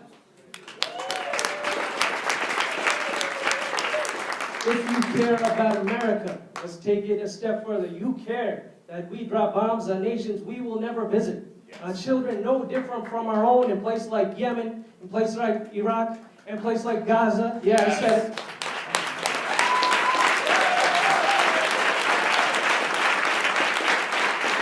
We stand in solidarity today to put an end to that, to put an end to the military-industrial complex, the prison-industrial complex, the school-to-prison pipeline. Yes. And we will put an end to a system that pits working class people, brown people, black people, Muslims, against fellow working class police officers and law enforcement in this country. We will put an end to that system, and we will unite the 99 against the 1 greedy percent. Now, to do any of this, you name the issue: gender equity, immigration, ensuring that all 11 million undocumented folks in this country, not just DACA recipients, not just DAPA recipients, but folks who came to this country for a better life because we bombed the hell out of those countries and stole their resources. Do you not expect the labor to come with it? To do any of those things, to end the drug wars, to legalize marijuana. I knew that would be quite popular with the people. To do any of those things, we got to get to the crux of every single issue, and that is the fact that money is corrupting our politics. If you care about America, you care that there is a tsunami of money that floods the pockets of politicians and drowns out every single one of our voices. We will put an end to that. We will get there and fight beside Senator Sanders, Tulsi Gabbard, Ro Khanna, Jim Keedy, and I will make sure we pass a constitutional amendment that says corporations are not people, money is not speech.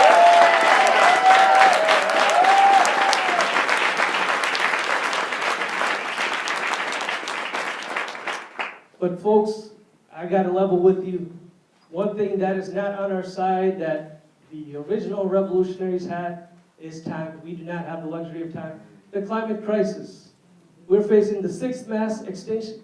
It's dismal. It's not going to wait for anyone. Nuclear holocaust and war waits for no one.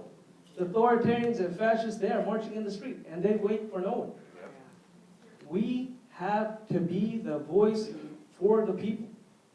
This is a struggle that will determine the future of America.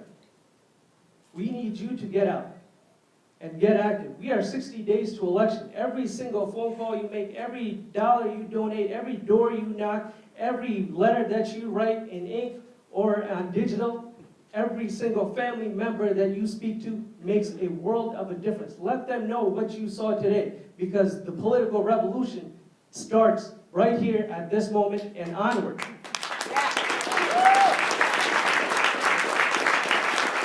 So we need you to be that voice, no matter what party you are from, to speak up to truth and justice. See, there's a lot of folks who go out there and claim that they are for the people of this nation, yet give unlimited power to a president they consider mentally ill, to spy on us and drop bombs on nations. Right? They just handed the people who got you elected to office, and then in return, what do? You deregulate Wall Street again. Let's make it clear to them. We're not here for the house that they built. We're here for the land it was built upon. We are here to take back the legacy on which that foundation was built upon. The New Deal, the Great Society, the Civil Rights Movement. What Eleanor Roosevelt fought for in the United Nations Universal Declaration of Human Rights. We could do great things, but we must fight together. You must get involved. I'm encouraging every single one of you to run for public office, whether it is at the school board, whether it is municipal races, and especially what you heard today for county committee. We need to put those seats, take it back from the party bosses, from the machine politics that care nothing about us.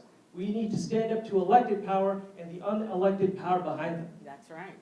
And we, the people, have the ability to do that.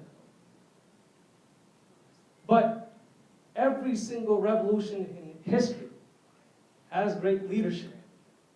And today, we are honored to have a true patriot among us, a true American patriot, a national superstar, a progressive superhero. You may have heard of her from fighting for school children in Cleveland. You might have heard of her as an Ohio State Senator. And today, she stands with us as the president of our revolution.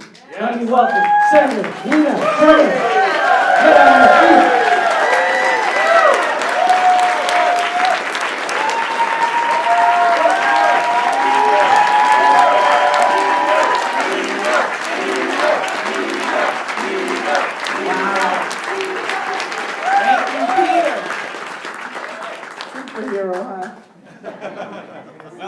got to get my cake. You know, it's funny, my son always says to me when I'm feeling the pressure of what I do, he says every superhero needs a villain.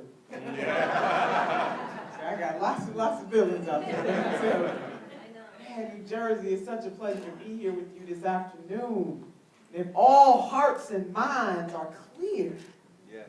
man, everybody that has been up here before you, before me, just did the daggone thing. I had to rewrite, my sister had to rewrite her notes. Everybody to take, universal thought in the house. Yeah. Oh my God, everybody did the daggone thing. And, you know, I want to give a special shout out to Jim and Peter. They need this people power on the ground and other folks who are running for office. Because my sister from the Working Families Party that talked about how important it is not for us to just be looking at the shiny object that is the Congress. Yeah, that's right. But the way that we have lost ground in this country, and take it from me, a sister that served in the Ohio legislature, in the Senate, where my Republican sisters and brothers didn't even need Democrats to come to the floor to have a majority to do the people's business. They could do without us because they had supermajorities in both chambers. Wow. Take it from me that government that is closest to the people is the most important level of government. So we do need school board members. We need council members. I don't know where Sister Littlejohn is. We need folks running all over this country at all levels of government, because the way that we are going to create the progressive America that we are looking for is one school board member at a time, one city council at a time, one mayorship at a time, one state legislature office at a time, one governor's mansion at a time. That's what we need. And brother, I mean, you just did the daggone thing. Out of everybody that came out up here, the one who really took all the sister notes. Wow. So, like we would say in the black church, if all hearts and minds are clear, we are going to do this. But I want to thank. I got to thank all the organizers who put this together. Come on, let's give them a praise. It takes a lot to put something together like this. They were behind the scenes. They don't get all the glory and the praise, but they did this thing. Right. What a wonderful. A shout out to all of the Our Revolution groups in and around this great state for your dignity, your determination, and your willingness to put in the work to create this people's revolution, not only in this state, but all across this country. I got to shout you out, too. Yeah.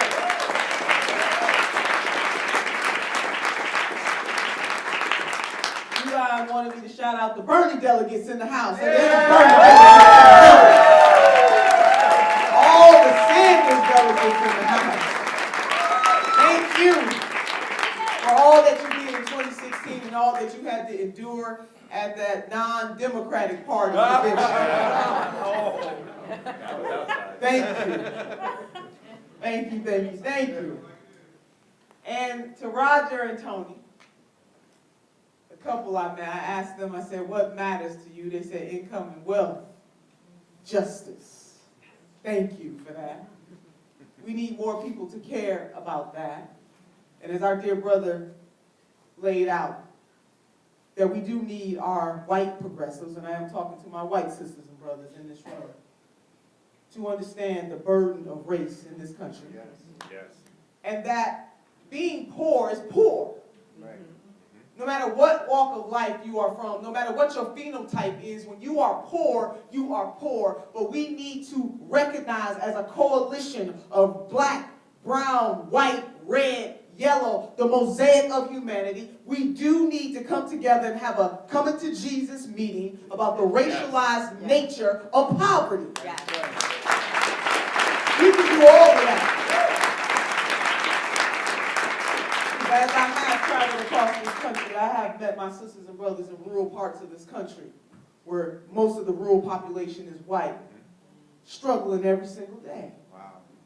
And so we cannot, though, allow folks to divide us, but we cannot rewrite history either. We need to tell the truth, the whole truth, and nothing but the truth, so help us God.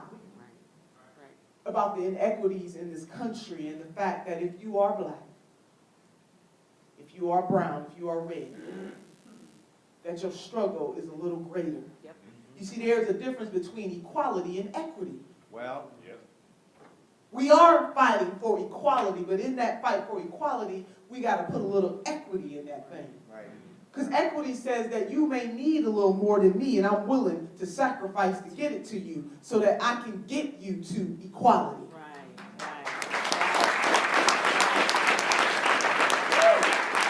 And I know I don't have to tell folks that for African Americans being about 400 years behind, Oh, Lord. it's going to take a long time to catch up. So we need some equity in this. So listen, I don't rearrange everything I was going to say, Jim. Just everything. Y'all did this. Jim done laid me out about the sweatshop and going across the waters to live, to put himself in the shoes of our sisters and brothers from other countries that we enjoy the products that they make. So while in this country we're fighting for a living wage, people don't get up for decent, people get up for good and for great, a living wage. We cannot forget that the master consumers that we are consuming on the backs of primarily brown people in other countries who don't make nowhere near a living wage so we can have.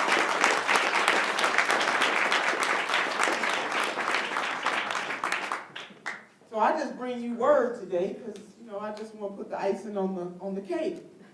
Because every speaker, every leader that has spoken before you this afternoon, they did that. I mean, when it's done, it's done. The sister just got to admit it was done before I got here. But on behalf of our revolution, all almost 600 chapters across this country, 7 international chapters in places like Bangladesh and South Korea and the UK and France. On behalf of the Democrats abroad, who stand in a ready position representing us all over the world, for those almost 600 chapters, I stand before you on behalf of the board of directors of our revolution to tell you in New Jersey to keep going. Yes, yes. Keep going, keep going. And if I could take a word from someone who was more eloquent than I, someone who put it on the line a lot deeper, a lot stronger than I, Sister Harriet Tubman, when she said, if you hear the dogs, keep going. Yeah. If you see the torches in the woods, keep going. If they're shouting after you, keep going. Don't ever stop. If you want a taste of freedom, keep going.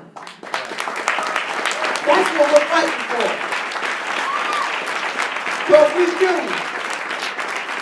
want a healthcare system in this country, not access to healthcare, actually healthcare in this country. We must keep going.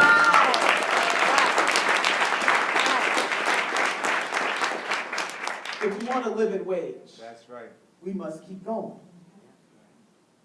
If we want women to have not just access to our reproductive health rights, be able to control our own bodies, we grown-ass women, we don't need men to tell us what to do. We can handle this. Can we handle this? Can we handle all of this? But besides our reproductive health, we do want to make our whole damn dollar too. Yes.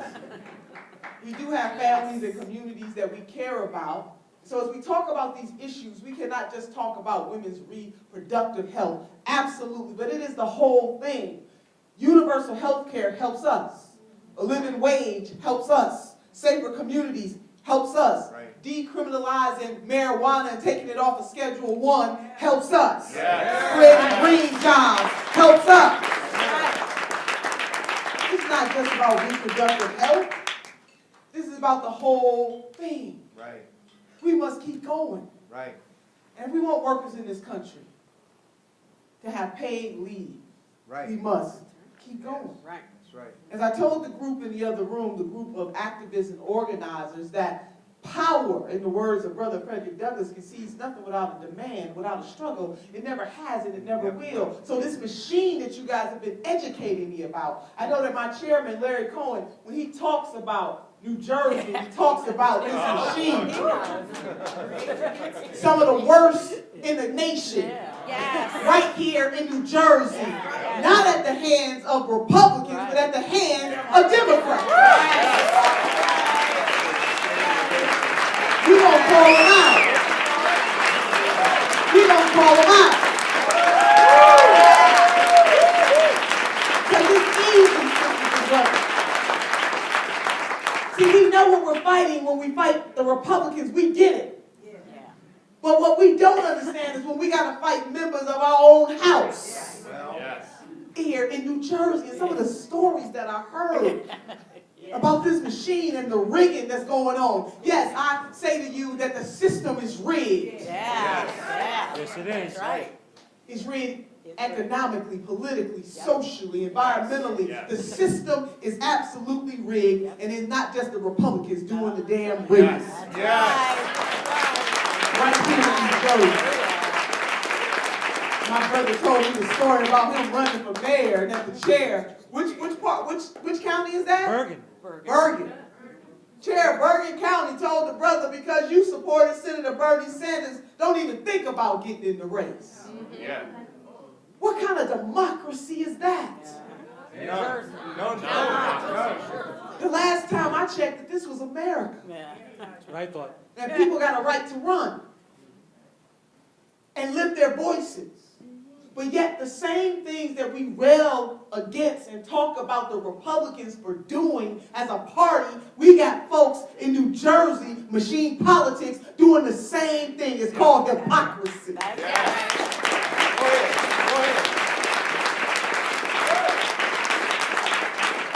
So I just stopped by New Jersey to bring you word that our revolution, all across this country and all across this world, our revolution, our collective revolution, the coalition building that we will do, that we are doing across religion, across sexual orientation, across gender. There are very few forces. There is no force in my mind that is greater than conscious-minded people on the move, determined to change this thing. We can do it. Yes. Yes. Right. We got to keep going.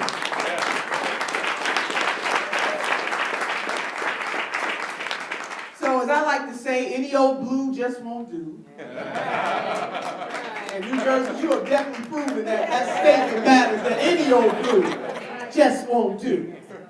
So no longer are we just going to vote for folks just because they got a D behind their name. We are going to subscribe to the Sister Janet Jackson school of thought. What have you done for me lately? Yes. What are you standing for? What are you fighting for? What are you willing to sacrifice for? As Peter told the story about the bill that just passed the Senate, 14 to 17, correct my numbers. But Democratic senators helped that bill make it over the top. Man. Knowing full well that that bill was poison. Yep.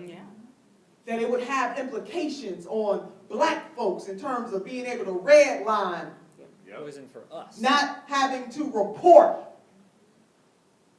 taking some of the regulations, softening those regulations that were put in place. Taking us back to 2008. They knew full well what the consequences were going to be for the people, but yet still, that did not stop them from voting for this bill. Any old blue just won't do. What have you done for me lately? And so it's not enough to rail against the Republicans. We got to get some folks in there who stand for something. We are in the condition that we are in right now because we have elected too many folks who don't stand for anything but themselves. That's right. Yes. Any old blue Just won't do. just won't do. We want Bernie blue, baby. We want Bernie blue.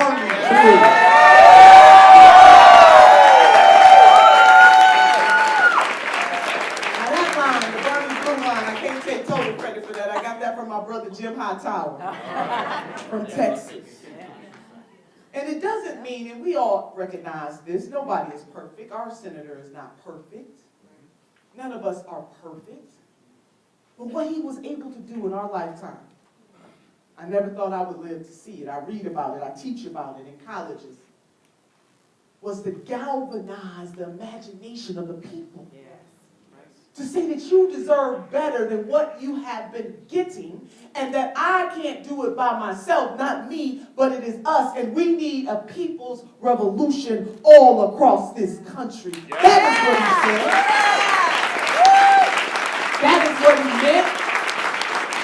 And as Jim laid it out, Senator Sanders has been talking about this longer than some folks in this room have been born. He has been consistent. He is authentic. And you know, he didn't have a rough few days. I'm not even going to go down that rabbit hole, but let me just say this. Nobody is perfect.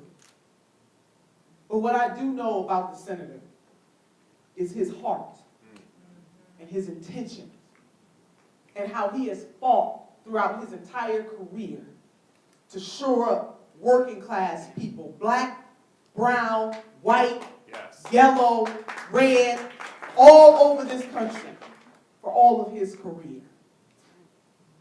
And it's just really unfortunate that we have people in this country who pounce on every single opportunity there is to tear somebody down. It's unfortunate. So sisters and brothers, we cannot allow people to divide us based on race and class. If we are a thinking people, and I know that we are, we do understand that when we talk about racialized poverty, that's black. Racialized poverty, that's brown, that's red. That our Native American sisters and brothers are left out so often. The original people, the First Nation, so often.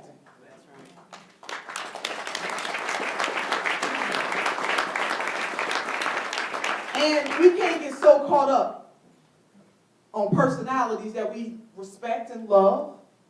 We got to challenge even people who we respect. And right is right and wrong is wrong. And sometimes we will disagree. But we can disagree without trying to tear that person down personally. I'm talking about personally. All leaders are fair game in terms of what they stand for, what they do not stand for, but what we should not allow ourselves to do, which many politicians benefit from that, which is I'm going to tear you down personally. I'm going to try to annihilate you. I believe that we should be soft on people and hard on the issues. We're going to go ham on the issues. Now, I'm not going to talk about your wife, your mama, your cat, your dog, or your children. Just to make my point. Too many politicians on both sides of the aisle, they benefit from that. They want to divide us, divide and conquer. So, sister, brother, protest, planning, and perseverance. That's what I want to talk to you about. We definitely have to protest. We got to have folks in the streets, raising the issues, calling the question, making folks uncomfortable. It is a movement. Movements never stop. So we got to have people out there protesting. And we also have to understand that in this country, we put the value on some folks' lives over other groups of people's lives. Those are just the facts. And we see it playing out even in this gun movement that is going on right now. Among our kids. Whose life is worth more. As a progressive movement, we are here to declare that all lives, they matter. That's right. And within that we cannot denigrate our sisters and brothers who are out there in the Black Lives Matter movement, talk about them differently than we talk about the young kids that are pushing the Parkland movement. Yes. But that's what we have done. Or the Dream Defenders. All of those movements matter. And what the Black Lives Matter movement was saying was that Black lives matter too. Right. Yes.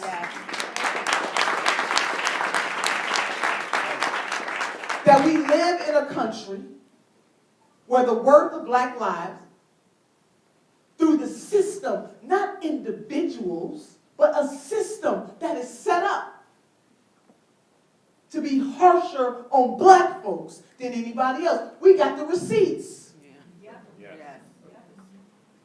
This is not made up in our minds. Black folks ain't making this up. We got the receipts.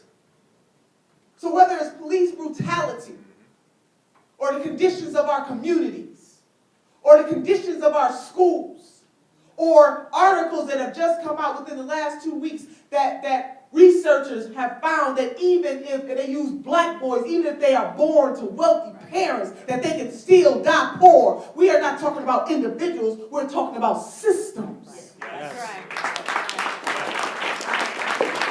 Yeah, Black Lives Matter. And yet we got leaders who are so willing to lift up one movement over the other, proving that we are all socialized in a nation. All of us socialized in a nation that is planted in our psychological, in our subconscious of our mind, that one group is more valuable than another. And you don't have to do this consciously, it's unconscious. I remember my niece, one of my nieces, her name is Genesis. She was about maybe 7 years old, and she had 2 Barbie dolls. She had a white Barbie and a chocolate Barbie. She had a vanilla Barbie and a chocolate. And she was over at my house, and she just left chocolate Barbie all by herself, and I was wondering what was going on. And her mama came to pick her up. She said, Auntie, I'm going to leave chocolate Barbie with you. I'm going to take vanilla Barbie. Being the social scientist that I am, I had to ask a couple questions. So I wanted to know why my niece was going to leave chocolate Barbie with me. And she said, you know, this Barbie, vanilla Barbie, has longer hair. I said, well, let's put them side by side. Sisters and brothers, there was no difference in the length of that hair. You know why she took vanilla Barbie over chocolate Barbie? Because in her mind, not that nobody sat her down and told her that, but the images bombarding her little black mind told her that one Barbie doll was more valuable, was beautiful than the other. How many of you remember the doll test that happened? Yes. Kenneth Clark. Kenneth Clark, the Clarks. Same thing, working on the mind, working on the mind, working on the mind, working on the mind. So that's what the Black Lives Matter movement was about, just asking for transparency and justice in a system that has been unjust. And I say that as a mother of a police officer, a wife of a retired police officer, somebody who can relate on all sides, want to see my 2 men come home safely, but understanding, as Ice Cube put it, our skin is our sin. Crying the tears of black mamas who have to say to their babies, we got to teach them a different lesson. Yes. I rarely share this story, but I'm going to share it, New Jersey. You got me feeling some type of way. Because I want to make a final point, and it is important that in coalition building, that when we build coalitions, we got to understand each other's pain. Yes. Yes. Because there'll be some rooms that you'll be in that I won't be in. But if you are able to articulate the pain of another, you can lift this thing. We got to have some understanding. That when I was pregnant with my son, and my husband is light-skinned with red hair, and being a dark-skinned African-American woman, black from a distance. Black from a distance. From a distance. When a sister walk in the room, you know. And you know, I'm just thinking about the pain of being black.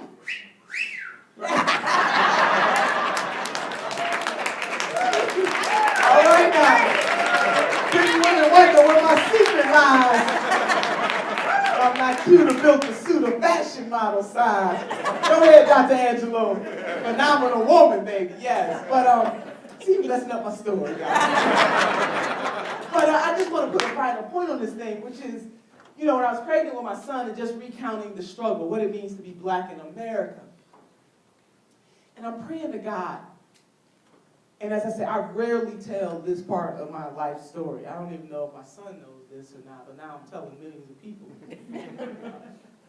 I wanted my son to have my husband's complexion.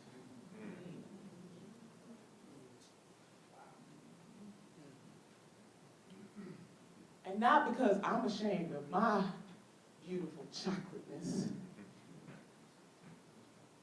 but I knew to be born black in America, and then to be dark-skinned, adds another layer to the struggle. See, black mamas endure that. Knowing that when you birth a child in the world, that the first thing they will be judged by is the color of their skin. That what we are fighting for as a progressive movement is the eradication of that kind of thought, that kind of behavior. But we have to push. See, this is de jure, and de facto. It is about what we do in practice, but what also was cemented in laws in this country, Jim Crow laws in this country, black codes in this country. And so we are all socialized as much as we try to fight it, and we all have to fight it. To not think of race in a way that denigrates the other person. That is what Reverend Dr. Martin Luther King Jr. meant when he said that he wanted people to be judged by the content of their character. To be given a fighting chance to live a good life. That is what we are fighting for. So sisters and brothers in the progressive movement, we do have to understand, we do have to declare, we can't be afraid to say what my brother said up here, that racial justice is a thing. So we must protest, and not just the man in the White House. Can I just speak on that for a minute? We are consumed. We are consumed by him. And he loves it. That's the way he likes it. Yes. And we got politicians who want us consumed by him. We talk about him a little too much in media, and I'm on media on a regular basis. You see, while we all fixated on him, then we can't organize and unite and get people elected to office who will make the difference because we're too fixated on him. Right. While we fixated on Stormy Daniels, we can't concentrate on the storms that are brewing in our community. Yes.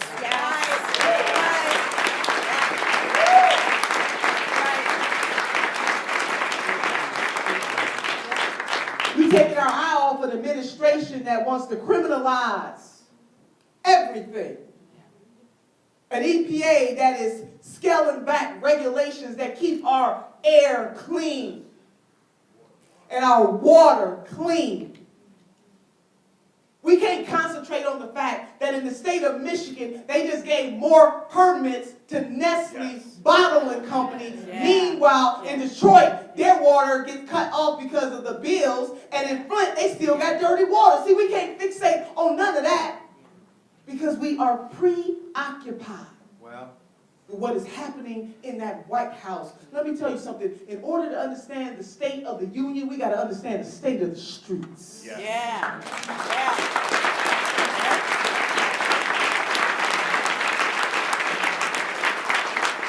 And I'm not saying when he does something that is out of line, we need our protesters out there protesting. But we also need some people planning. Because 2020 is coming one way or another. And it is not just enough to protest this man, resist this man, without planning to find out who we don't have in the White House next. We got a plan.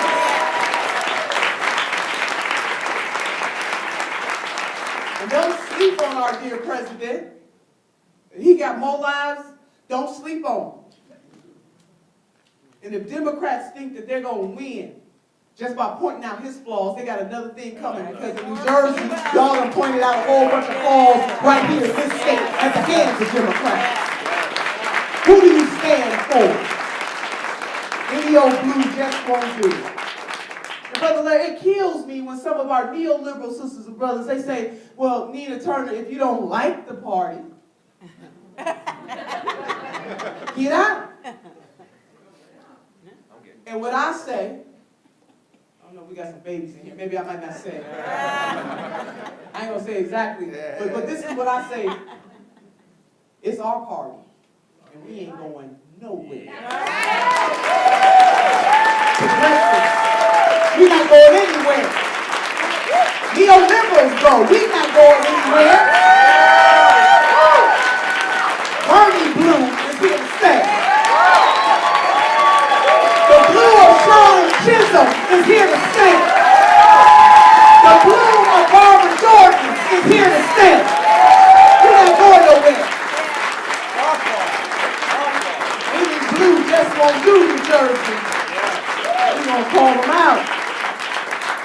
So we must plan, we must coalition build. And so all of my sisters and brothers that came up here, they gave you direction. They talked about how we need you to run for some of those county precinct seats. You got to do that. Because the only way to transform the party is to take it over. Sisters and brothers, this is about power. This is about who has it. This is about how they wield it. See, we talk about all our high-minded ideas, and our ideas matter. But if we don't have the power, Yes. they just ideas. Yeah.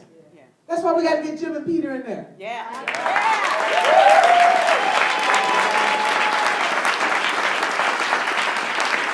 To help the Keith Ellison, the Tulsi Gabbards,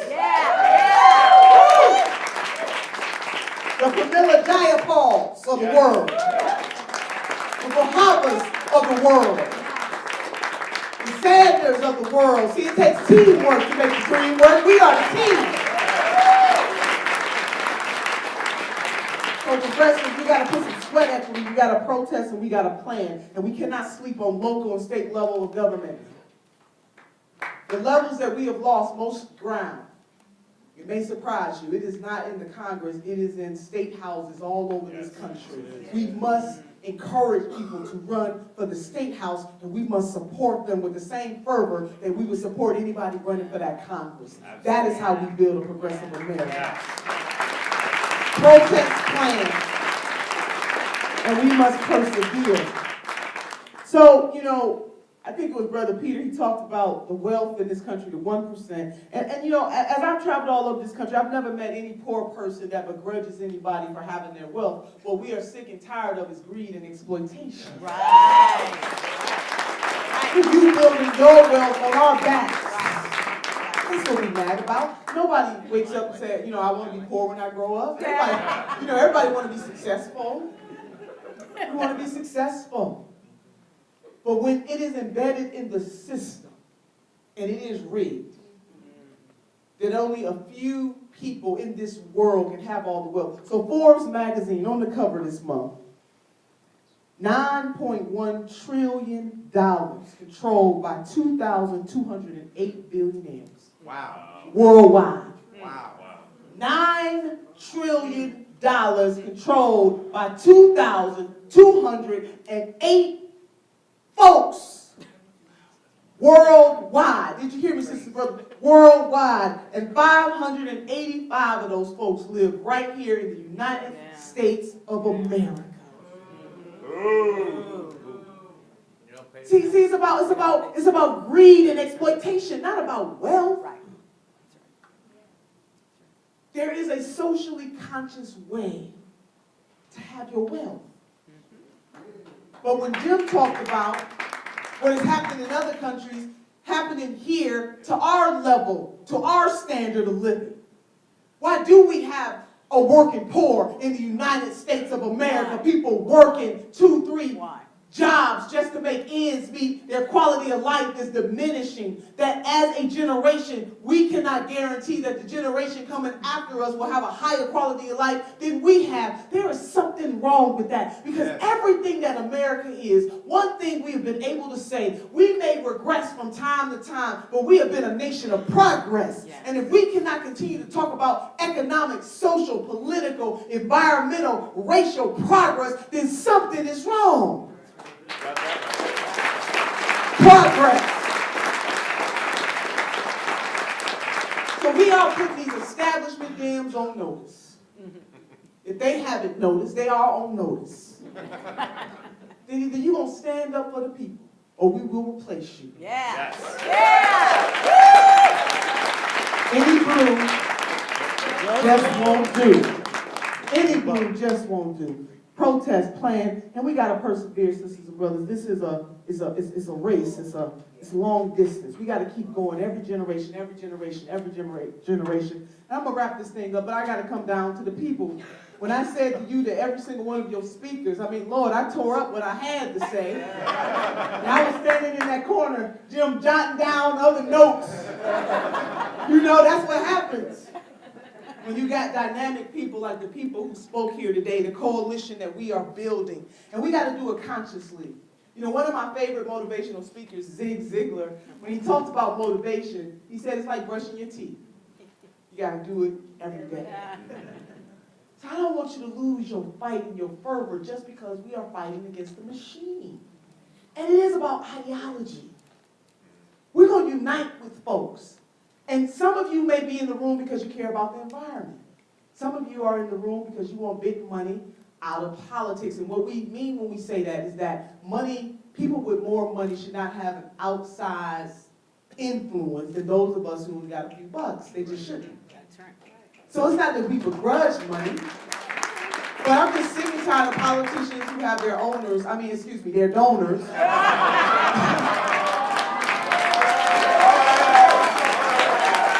You know, they can't make a move.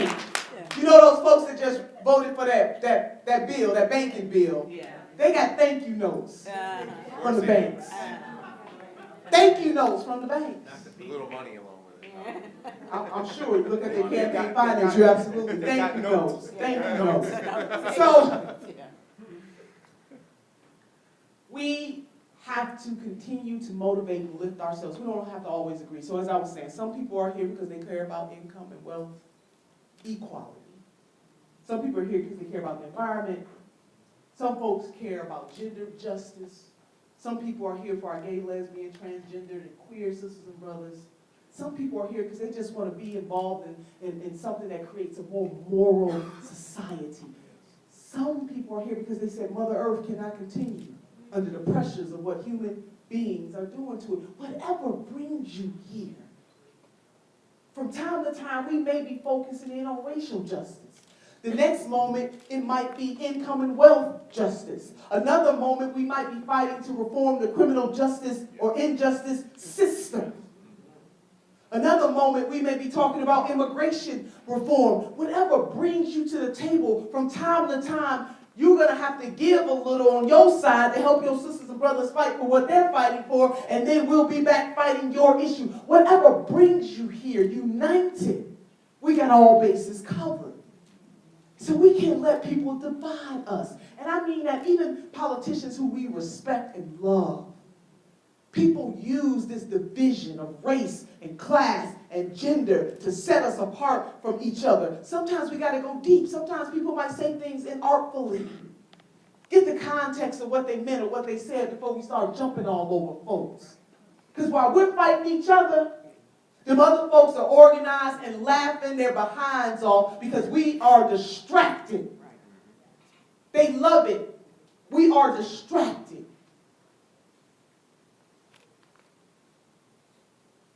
Focus. Focus. The type of country we want to build, one community at a time. Focus. And it's going to take us. And the reason why I said I stopped saying that people vote against their own self-interest, and I'm guilty, I said it. I used to say it. Sometimes I still got to catch myself. The reason why I say that is that as I studied what happened in 2016 and I got to the communities and I went into the places where some of our sisters and brothers did vote for Mr. Trump. And I had a real conversation with them. What made you vote for this man? Because I'm trying to understand. And when I heard some of the things that they had to say, it was really no different from the people who voted on the Democratic side. No different. They voted what they believed was their interest. So what we have to do is not tear down people, not talk down to them, not pretend like we're smarter than they are, but have a conversation so that we can get understanding one to another. Wow. Stephen Covey once said, seek first to understand and then to be understood. That doesn't mean that we're always going to agree, but at least we can get some understanding. Right. And if we have to go ham, Ask a millennial what that means. If we got to go there on the issue, then let's go there. But don't tear people down personally. If somebody calls you stupid, uninformed, why you vote for this dude, you voted against your own self-interest. I remember when the hurricanes hit Texas and other states that voted, where the whole state voted for Mr. Trump. I saw Democrats or people who, because online, I don't know who these people are, but people who purported to be Democrats saying things like they got what they deserve because they voted for Trump. What kind of immoral stuff is that?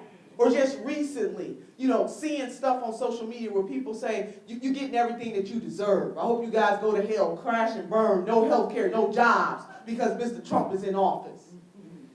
What kind of stuff is that to say?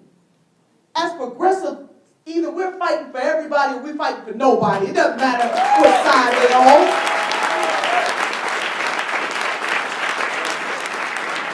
We gotta win these people over. We got a coalition of folks who are already on our side, but it don't hurt us to have a conversation with people who may not see the world as we see. And I say that as somebody who comes from a mixed family, New Jersey. I gotta sit down. My brother is a conservative Republican. No. Yes, he is. Yes, he is. Don't say oh no. Holiday dinners must be rough. And we talk every morning. Every morning at 7:30 in the morning. Every morning. Because he's trying to understand me and I'm trying to understand him. Every morning. And the reason why I bring this up is because if I needed a lung, if I needed a kidney, if I needed a blood transfusion, my conservative Republican brother would be there to give it to me. I say this is because we can't let what happened in 2016 divide us so much from other folks that we don't see their humanity, even if we don't agree with their issues. See, some people benefit from that. See, it won't be no neoliberal that or Democrat that's gonna give me what I need. It will be my Republican, conservative brother who I argue with every morning at 7:30. Humanity is the most important.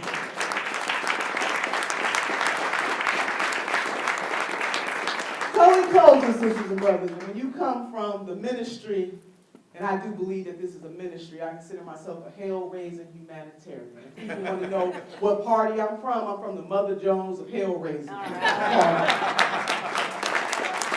But just understand it. So we must protest, we must plan, and we must persevere. This is long distance.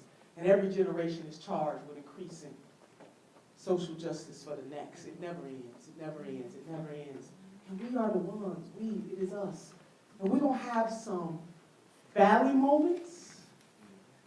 Moments when you questioning your sanity. But we also going to have some mountaintop moments. There you go.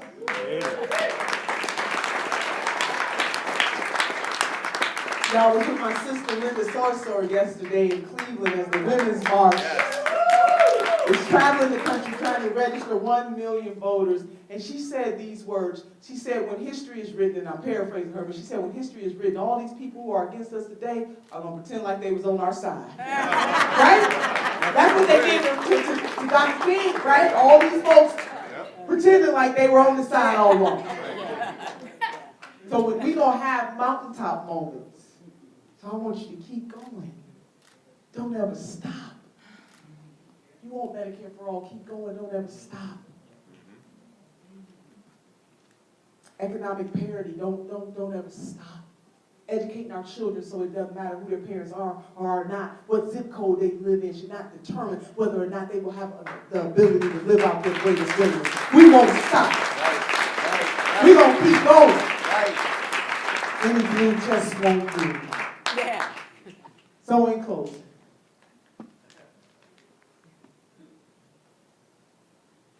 I want you to know that our stories are our strength. And all of us have a story to tell. This rainbow mosaic of people that I'm looking at in this room today, we all have a story to tell. Share your story with somebody. And as the listener, don't be so quick to want to talk. Really listen to what your neighbor is saying to you. And it doesn't hurt in this political climate to have a kind word to say to somebody. See, not only are we being distracted by the man in the White House, we're also being distracted by the political noise out there that continuously feeds us a steady diet of this is the worst it has ever been and it's never going to get any better. Well, if we wake up every morning believing that it's never going to get any better, why would we get up in the morning? We are here because we are going to work to make it better.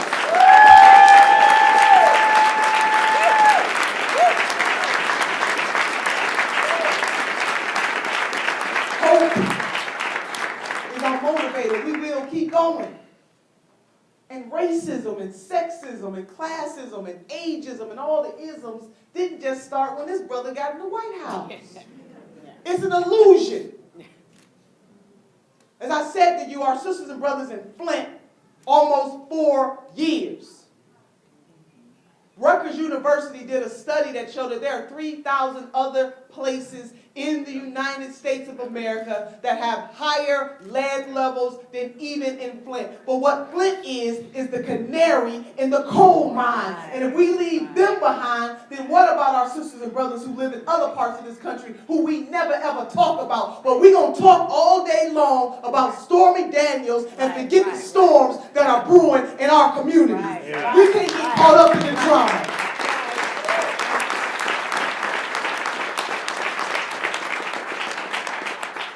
Steady diet of foolishness, of drama, of stuff that has nothing to do with advancing us as a nation. It doesn't mean that we shouldn't pay attention to this stuff, but good God, all day, every day, is drama, drama, drama, drama, drama. We are distracted, and we must get our focus back, progressives. That is our job. So this thing, I got to close with my 3 bones from my grandmother. And any of you who have been following me, because now I'm feeling really good, and I got the right shoes on. I mean, I want to run around the room. Sisters, I traded in my stilettos for sensible shoes. So sisters out there doing the work. But beautifully though.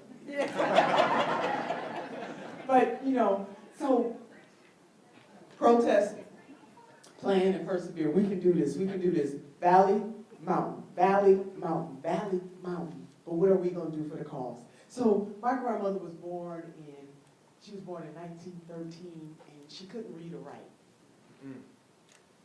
But she could count her money. Well.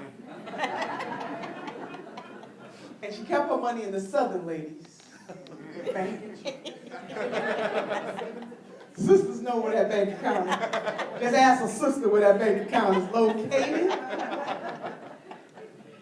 But my grandmother, even though she did not have a formal education, she was one of the smartest women I've ever known. Well, that's why.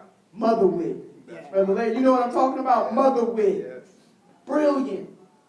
When I asked my grandmother, what does it take to be successful in this life, she said, my dear granddaughter, all you need are the 3 bones, the wishbone, the jawbone, and the backbone. She said, the wishbone will keep you hoping and praying because hope is the motivator, but the dream is the driver. The reason why we do what we do each and every day is because we hope and believe that tomorrow will be better than today. That is what we are fighting for. That is what we are working for. That is why we will keep going. But she said the jawbone gives you courage to lift your voice, to speak truth to power. And everybody in here has a voice. You see, sisters and brothers, titles are really good. They get your phone calls returned. They get you in the room. Titles are good, but purpose is better. We need some more purpose-driven people, and not just in the Congress, not just in the White House, not just in state houses. We need purpose-minded people in police departments, fire departments, CEO offices. We need purpose-driven people. Purpose. So we all can lift our voices. You ain't got to have a fancy title to do it. All the great revolutions, all the great movements in this country did not come from the top folks. It came from the bottom folks, the grassroots folks, forcing the grass tops to do the right thing. Name your movement. It was the everyday people making it happen, forcing it to happen. That was true in the 19th century, true in the 20th century, and baby, it is true in the 21st century. It is us. So use that jawbone. And Grandma said the most important bone of them all, the supercalifragilisticexpialidocious bone. Millennials don't know nothing about that, but y'all know. Is the backbone. Because the backbone will keep us standing through our trials and our tribulations. We're going to go through some stuff. You can't have a testimony without a test. We're going to go through some stuff. We're going to have to fight the machine. Yeah. We got to fight the establishment of both parties. We will have to fight our way through this. But baby, with a backbone, we will continue to stand generation after generation after generation, continue to push for social justice, continue to push for racial justice, environmental justice, gender justice. Because we will not stop. We will keep going. If you want to taste the freedom, we will Keep going. If we want universal health care, we will Keep going. If we believe that women deserve to make their whole damn dollar, we will Keep going. If we believe that workers should have paid leave, Keep going. if we believe that folks should have a living wage, Keep going. if we believe in racial justice, Keep going. environmental justice, Keep going. gender justice, Keep going. and all you gotta do is fill in the blank. But this world needs you. And it needs us to be critical thinkers and not to roll over for folks. Right. So New Jersey! I'm feeling some type of way right here. Not here, right here. In the Garden State. Honorary Jersey girl. Say that. Honorary Jersey girl. I love you guys, and we will keep going.